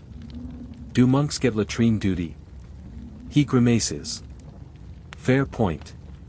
Quirky tidbit, some monasteries did accept former soldiers, but only if they had all their limbs and left their swords at the gate. You'd probably make it to the gate, then remember your spear is named, and turn back. Evening mass closes the day. Fewer men attend, but those who do seem more relaxed. The priest sings. Badly. But it echoes through camp in a way that makes things feel almost peaceful. You kneel for a minute. Just one. Not because you're particularly devout. Not because you're scared. But because you're tired. Because kneeling in a quiet place feels like the closest thing to rest you've had in days. Historians still argue whether battlefield piety was genuine or performative. You're not sure it matters. If saying a prayer helps you swing your sword straighter or sleep an hour longer, you'll keep doing it. You crawl into your blanket, stomach rumbling, back sore, and whisper a short, vague prayer. Not to win. Not to survive. Just, for a warmer morning. And maybe your spear to behave. By now, you've accepted that the medieval soldier's life isn't guided solely by commanders or captains. No, it's ruled by rumors. And superstition. You're sitting at breakfast, cold oats and a scrap of boiled egg that may or may not be from this week, when Willem slides in next to you with the kind of expression usually reserved for bear sightings and really bad stew. They say there's a ghost in the latrine trench. You pause, spoon halfway to your mouth. A what? A ghost. Pale figure. Glowing eyes. Hovers over the trench like it's guarding something. You stare at him. Maybe it's just the stew from yesterday. Willem shrugs. Could be. But 3 men swear they saw it. You glance at Thomas, who's already stuffing oats into his mouth like nothing shocks him anymore. If it's a ghost, Thomas mumbles, it deserves respect. And a bath. And just like that, it spreads. By mid-morning, the entire camp is buzzing with ghost stories. Some say it's a fallen soldier seeking vengeance. Others say it's a cursed cook, condemned to haunt bad porridge forever. One man insists it's just smoke from a campfire. Another suggests the latrine trench itself has become sentient, which is somehow more unsettling. Even the sergeant gets wind of it and starts assigning double watch shifts near the trench just in case. Just in case of what? Paranormal excremental sabotage. You're one of the lucky ones not assigned trench ghost duty. Instead, you're on firewood patrol. Again. But at least that means a walk through the woods, still eerie, still bug-infested, but quieter than camp. As you haul logs with Thomas, you talk about other oddities that have swept through the garrison recently. Remember the plague whistle? Thomas asks. You nod. That gem had spread like wildfire. Blow a certain note on a flute and it would ward off illness. Everyone was trying to find the note. Someone eventually blew out a lung trying. It didn't help. Quirky tidbit, in some parts of medieval Europe, soldiers wore garlic cloves around their necks to protect themselves from disease and demons. You tried it once. The demons stayed away. So did everyone else. Or the red string thing, you add. Thomas groans. Tie red string to your left boot to keep the arrows away. That didn't help poor Edric. No. He tied it to the wrong boot. And there's the truth of it. These tales, as ridiculous as they are, matter. They give soldiers something to hold on to when logic fails, because logic often takes a vacation in this job. Back at camp, a new story is forming. Hal has started spreading the idea that frogs can cure sore joints. Not by eating them, no, that would be too sensible. You're supposed to place a live frog on the sore spot and chant something about green healing. You walk past a soldier gingerly holding a frog to his shoulder. Neither of them looks happy about it. Inside the tent row, someone's hung a charm over the door, a bundle of herbs, a coin, and a feather. It's meant to keep out bad spirits, or Gregor's singing voice. Possibly both. Gregor himself is polishing his helmet and offering unsolicited spiritual guidance. Faith, not frogs, he says to a group gathered around the campfire. Superstition is for peasants. Didn't you put a saint's toe bone in your gauntlet? Someone asks. It's different, Gregor says stiffly. That's relic-based strategy. Of course it is. Mainstream fact time, relics and charms were a massive part of medieval military culture. Soldiers went into battle with rings blessed by priests, bits of saintly bone, fragments of cloth from holy places. It was part faith, part ritual, part desperate insurance. You return to your tent to find someone's tied a small bundle of lavender to your bedroll. For sweet dreams, they claim. Was this you? You ask Thomas. He shakes his head. I just stuck with nettles in the boots. Keeps out evil. And, you know, foot rot. Night falls, and the air thickens with anticipation. Not from the usual threat of skirmish, but from the collective, buzzing tension of soldiers all silently wondering if they should fear a latrine ghost. Around the fire, someone's reading from a worn prayer book, others are whispering protection spells they remember from their grandmother. One soldier's created an elaborate hand motion involving 3 fingers and a spit, which he insists wards off misfortune. So far, it's only warded off dinner invitations. And then, the wind picks up. It whistles through camp like a messenger with bad news. A tent flap snaps open. A fire guttered low flickers out. In the silence that follows, you hear something.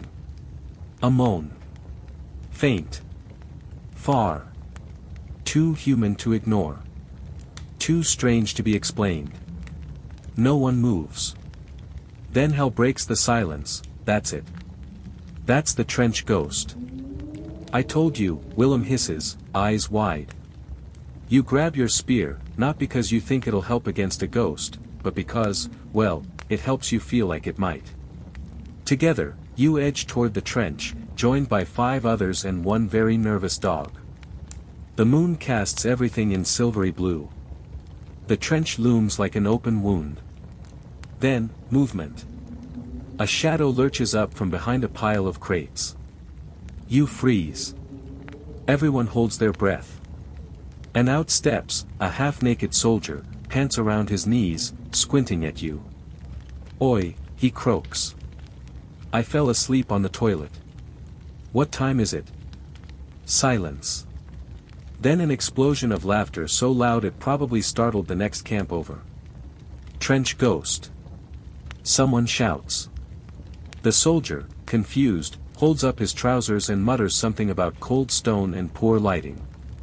Back by the fire, you collapse onto a bench, wiping tears from your eyes. Even Gregor is laughing. Thomas leans over and whispers, "Well. Mystery solved. Still gonna wear garlic tomorrow, though." Same. Historians still argue whether medieval soldiers really believed in ghosts, curses, and magical frogs, or if they just liked the stories. You think belief isn't the point. It's distraction. It's identity. It's comfort. And when your world is ruled by weather, wounds, and wild chance, superstition's as good a shield as any.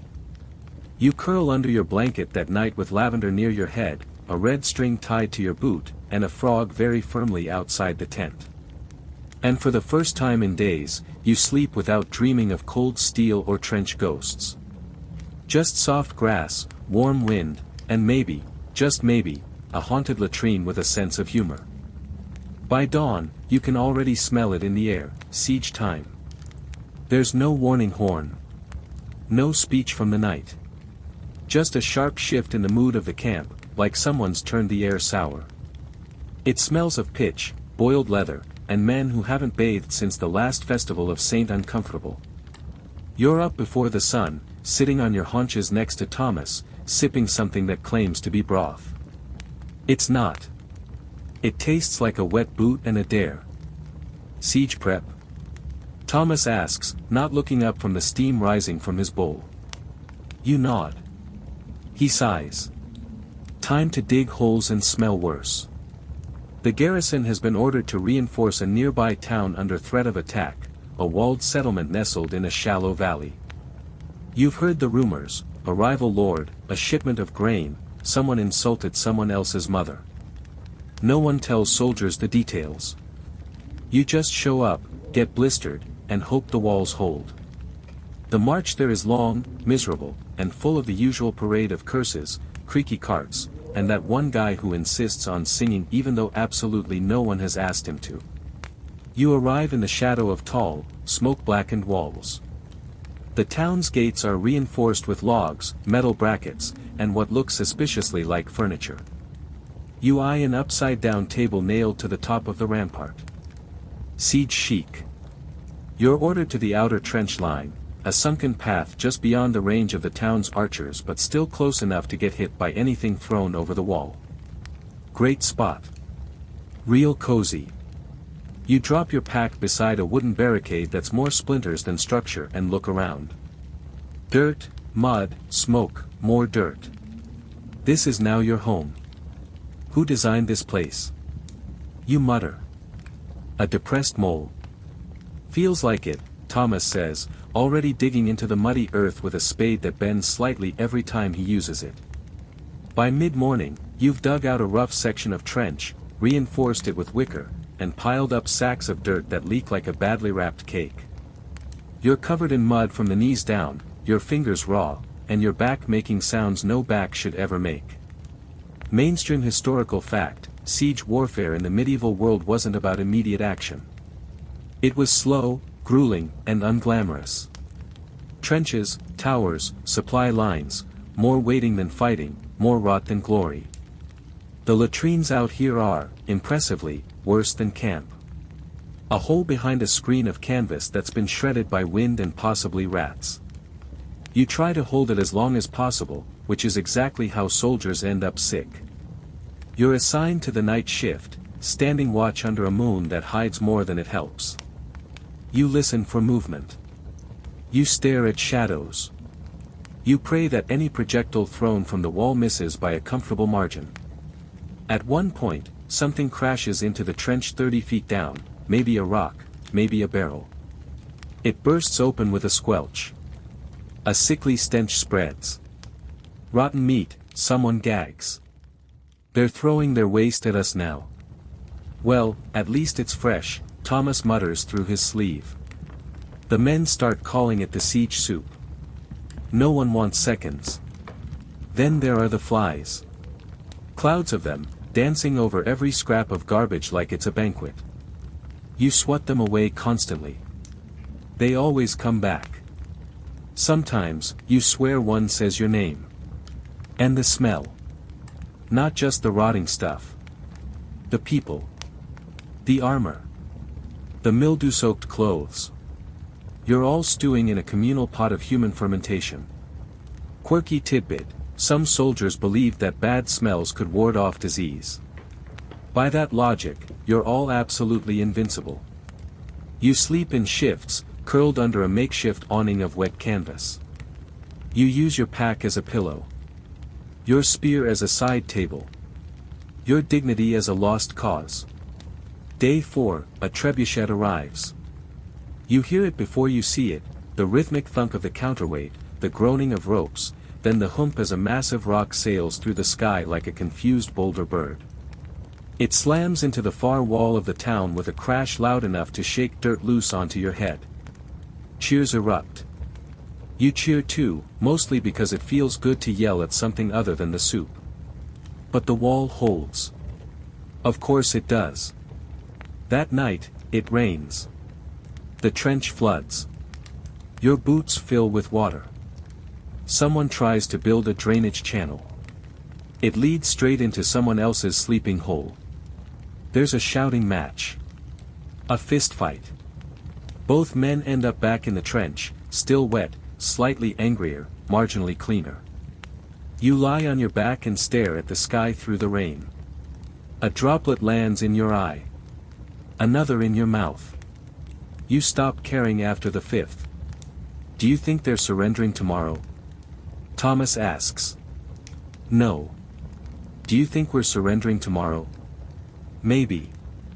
Supplies start to run low. You're down to hard bread, dried onions, and the kind of cheese that has begun whispering secrets. One soldier tries cooking rats. Another tries trading for honey with a nearby unit and ends up with what he thought was honey. It wasn't. You pass the time sharpening weapons, writing letters you don't send, and inventing new ways to describe mud. Your favorite so far, soup with opinions. Historians still argue whether these drawn-out siege conditions bred discipline or madness. You're leaning heavily toward madness. Hal has started speaking to his helmet. Gregor hums lullabies to his sword. You caught Thomas naming every worm he dug up. Night 7, the enemy finally sallies. A roar from the town. Arrows in the dark. A brief, brutal rush of soldiers through the gate, testing your line. You scramble, spear in hand, heart pounding. It's over in minutes, but 3 men are down. One of them was singing just this morning. You sit in the mud, blood on your sleeve that's not yours, ears ringing, and think, this is what a siege really is. Not walls and ladders. But waiting, sweating, coughing, wondering, cracking. And hoping. Always hoping. You curl up in the trench again, armor clanking as you settle in. Rain seeps through the canvas above. Someone mutters a prayer. Someone else swears. And the trebuchet creaks once more. The horn doesn't sound this time. It's a drum, a deep, slow beat that starts at dawn and rolls across the trench line like thunder with rhythm. You wake mid-snore, mouth open, armor half unbuckled, and immediately know, this isn't just another raid. This is it. A real battle. You sit up and feel every sore muscle, every aching joint, every night of bad sleep press into your spine like they've all lined up for their turn. Thomas is already lacing his greaves, eyes focused, lips tight. No jokes this morning. No one's joking. The sergeant walks the line, calling names. Front wave. Forward unit. Bring your shields, bring your lungs, and bring your brain if it's still in your head. You're among them. You stand, buckling your sword belt tighter than usual. Your helmet is cold, heavier than you remember. Your gambeson stinks, and your mail shirt has acquired a new dent where you rolled over your shield last night. The orders are simple: move in formation, push to the gate, and hold the line. You line up. No speeches, no dramatic declarations. Just clinks of armor, the soft thump of boots in mud, and someone quietly retching behind a barrel. Mainstream historical fact: medieval battles were rarely organized chaos, they were just chaos. Especially for foot soldiers, whose orders might arrive 3 seconds before an enemy's axe. You're handed a fresh spear. The point is straight this time. Balanced, too. Someone's idea of a good omen. The gates of the enemy's town creak open. Not from surrender. From fury. They come pouring out, enemy infantry, clad in mismatched armor, shouting war cries that sound like a dozen different dialects. Their shields are painted with crude symbols, and many of them wield clubs or makeshift axes. Desperate, angry, loud. Your sergeant yells, "Hold." You hold. The first clash is impact, a solid, teeth-rattling crash as 2 human walls meet. Your shield absorbs a blow that sends shock up your arm. You thrust your spear forward, feel it bite something, then pull back. Blood, someone's, splashes your cheek. Your foot slips, but you recover. To your right, Thomas bellows like a madman. To your left, a soldier goes down. You step into his place without thinking. There's no room for thought. Just rhythm. Block. Thrust. Push. Step. Grit. Gasp. Repeat.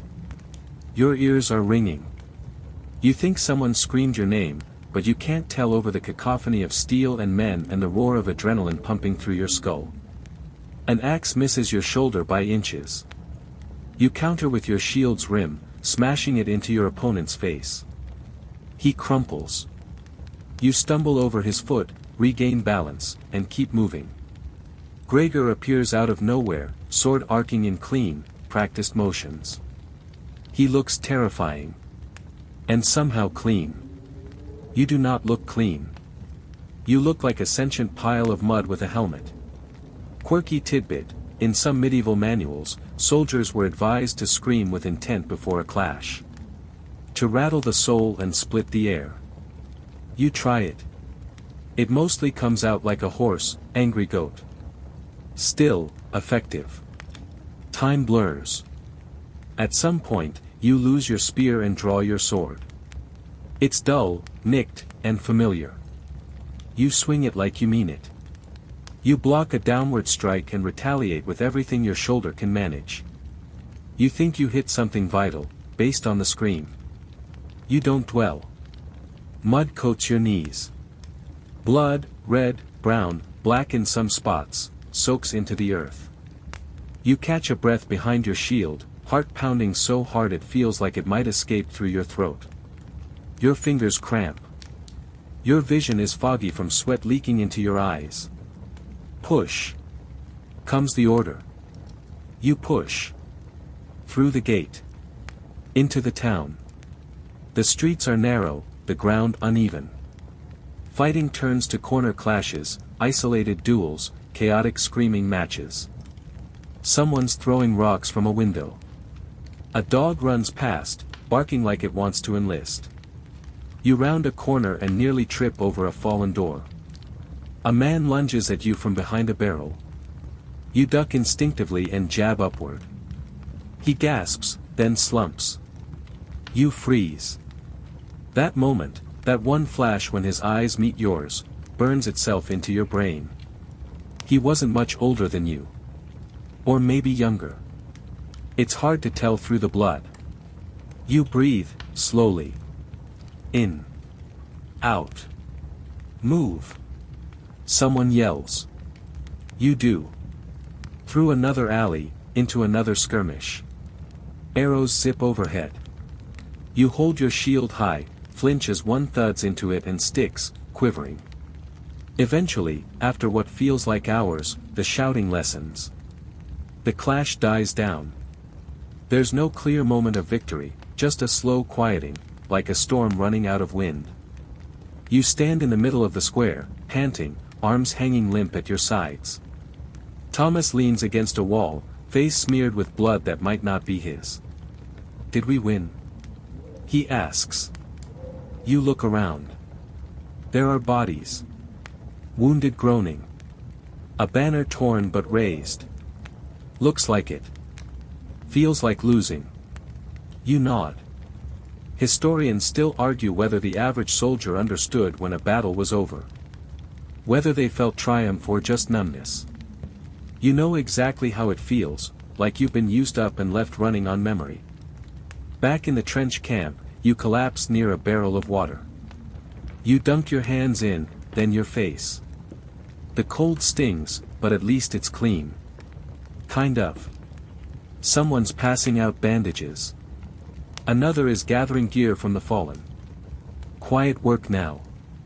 The kind you do when the noise is gone but the ringing stays. You find your spear, your original one, where it fell. You lean it against your leg. It still has your initials carved into the shaft. Barely visible through the blood and grime. You sit with Thomas, who's sipping water like it might run away. That was it, huh? He says. Real battle. No trumpets. No speeches. Just pain. He nods. Then adds, better than the stew, though. You manage a laugh. A small, tired one. The sky's turning orange now. The kind of sunset that makes it feel like the world survived. Even if parts of you didn't. You watch it for a long time. And when the light fades, you sleep. Not because it's peaceful. But because you have to. You wake up with dirt in your mouth and something poking your side. It's your own sword. Half unsheathed, still slightly warm from the day before. You're not in the trench. You're not in your tent. You're lying against a wall in the captured town, under a tarp someone stretched between a barrel and what used to be part of a tavern sign. The sign now says, "Inger ahead," which feels appropriate. Your hands are trembling, even after sleep. Your legs feel like they've detached and reattached themselves out of spite. But you're breathing. You're here. You didn't end up one of the poor souls being carted out this morning on stretchers or covered in blankets they'll never need again.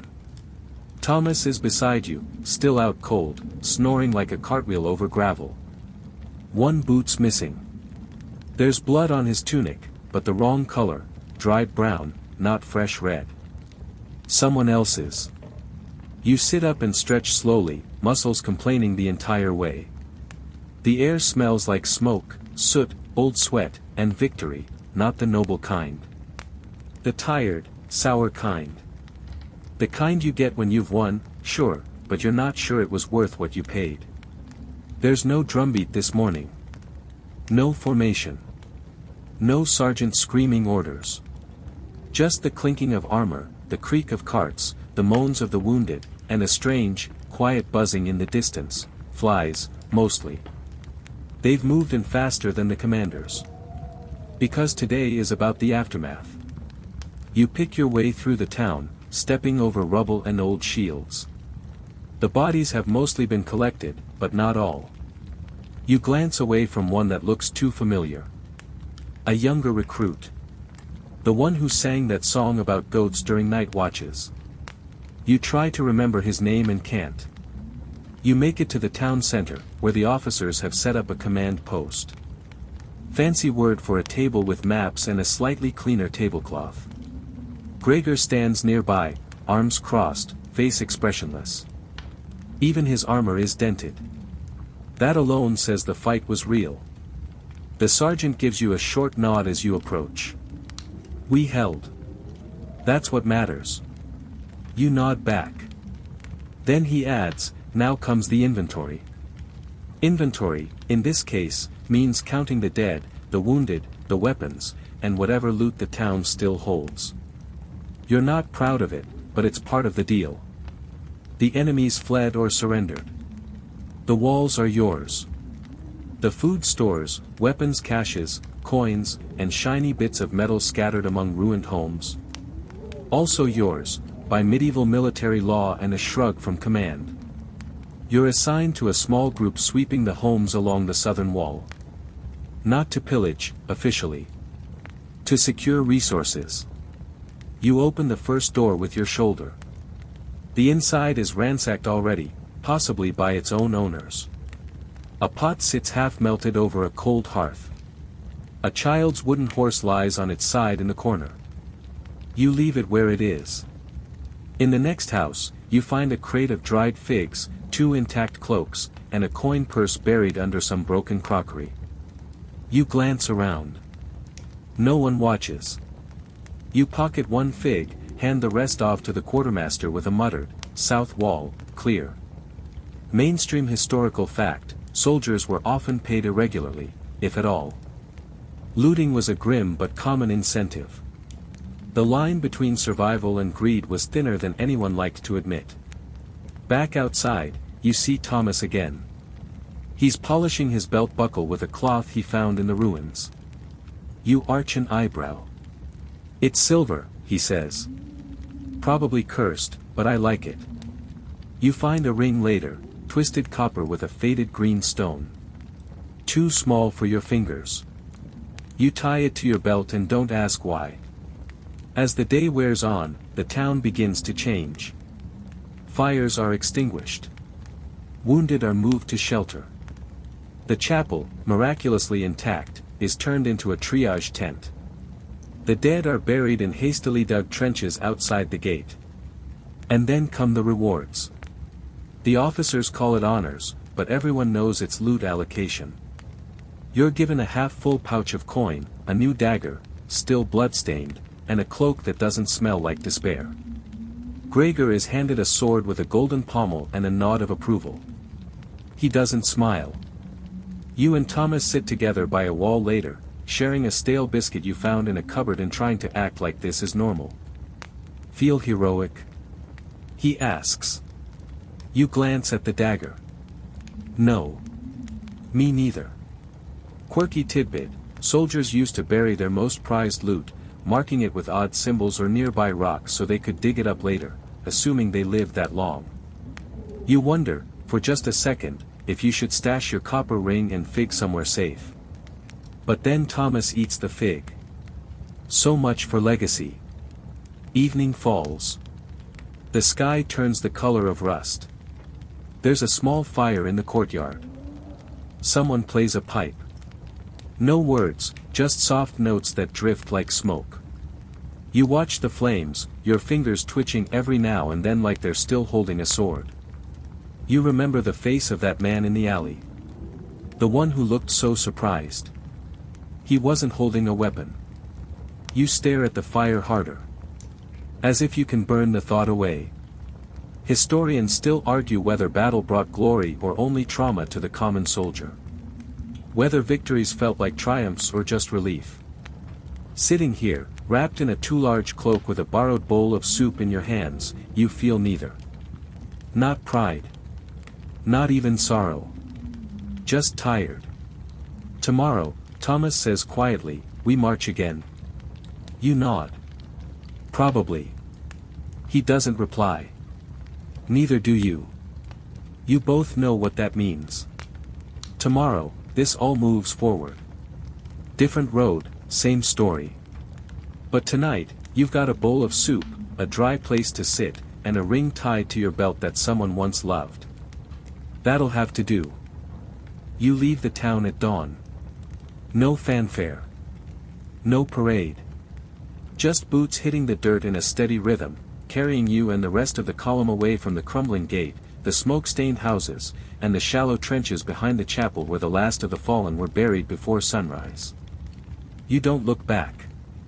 Not because you're trying to be noble, but because your legs hurt and your pack is heavy, and if you turn around now, you might just lie down and let the road walk without you. The march is long. Long enough for the soreness to blend into something like numbness.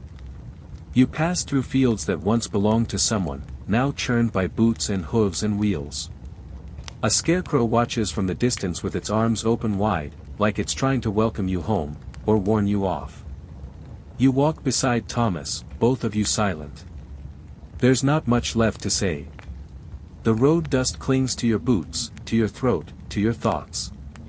You cough into your sleeve and keep moving. The sun climbs higher, and the day starts to heat up, slowly baking yesterday's aches into today's discomfort. Around midday, the column halts at a stream. You drop your pack, collapse on the bank, and dunk your face in the water. Cold. Clean. Perfect. You drink until your stomach protests, then sit back, soaking wet and briefly grateful. Thomas finds a flat rock and lies down with a groan. "I might marry this rock," he says. "You'd have to get in line." You eat a handful of dried peas and half a crust of bread so hard it might legally be considered a weapon. Still, food is food. You even smile, a little. Back on the march, the conversation starts to return, quiet at first. Someone tells a story about the first fight they ever got into. Another brags about a pig he once carried 2 miles. Hal claims he's seen a dragon once. No one believes him, but no one argues either. Later, you spot smoke in the distance. Not the scary kind. The welcome kind. Camp. You make it there just before sunset. It's familiar, somehow, like a pair of old, stiff boots. You know where the latrines are. You know which corner of the cooking tent always smells like fish. You know the spot between 2 tents where the wind doesn't cut quite so hard. You head straight for it. You're not the only one glad to be back. Some of the older soldiers clap each other on the back. One kneels down and kisses the muddy ground. The chicken is back, too.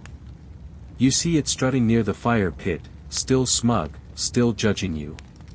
Dinner is better than expected. Hot stew, with more than one vegetable.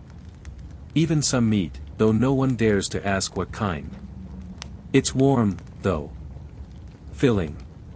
You eat with your helmet off and your guard down. Mainstream historical fact, after campaigns or long marches, returning to camp, even a filthy, flea-bitten one, was considered a luxury. Familiarity was comfort, and comfort was rare. After the meal, there's a slow, sleepy sense of ease. Some men sing softly. Others sharpen their weapons without real focus, just from habit. Gregor is reading from a book that might be holy or might just have a really good cover. Thomas pulls out the ring you found in the town. You'd given it to him earlier, saying it looked like his size. He's tied it to his belt now, and it clinks when he walks. Think it's cursed? He asks. All rings are cursed, you reply. That's why marriage exists. He laughs, really laughs, and it feels like the sound knocks some of the dust off your soul. Quirky tidbit: some soldiers believed you had to unname your weapon before leaving a battlefield, to prevent its spirit from dragging you back into another fight. You whisper your spear's name, Hilda, then give it a wink and mutter, retired, for now. The sky darkens. Stars peek through the cloud cover.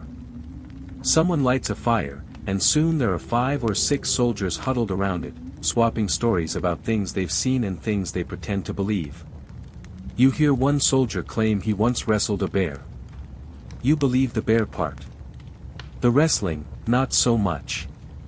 Another insists he saw a ghost in the bread oven. You don't doubt it. The bread here is definitely haunted. Thomas lies on his back, arms behind his head. You think we'll be remembered? You think about that for a while. Probably not, you say. But I think we'll remember each other. Historians still argue whether the lives of common soldiers mattered to history at all, whether their stories shaped nations or were just footnotes in the chronicles of kings.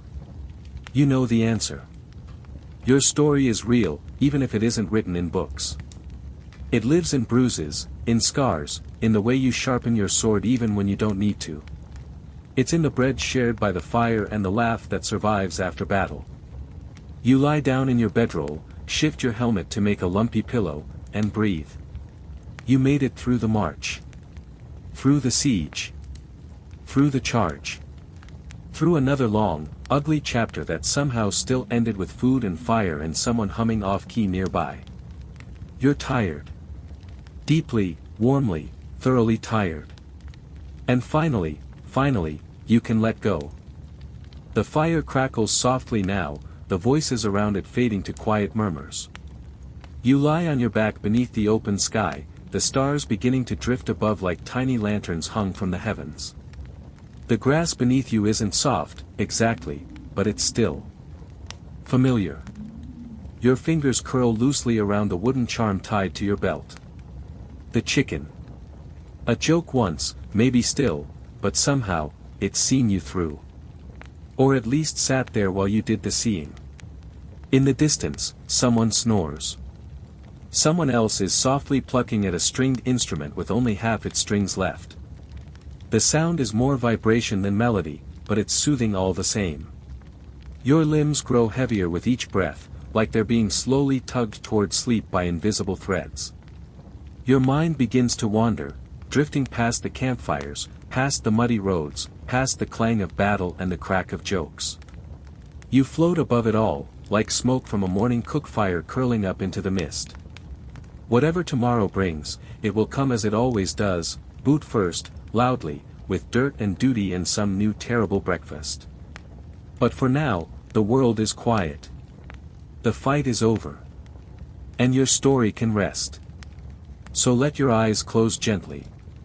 Let the sound of the fire settle into your chest. Let your last thought be a simple one. You were there. You endured. You mattered. And now, sleep.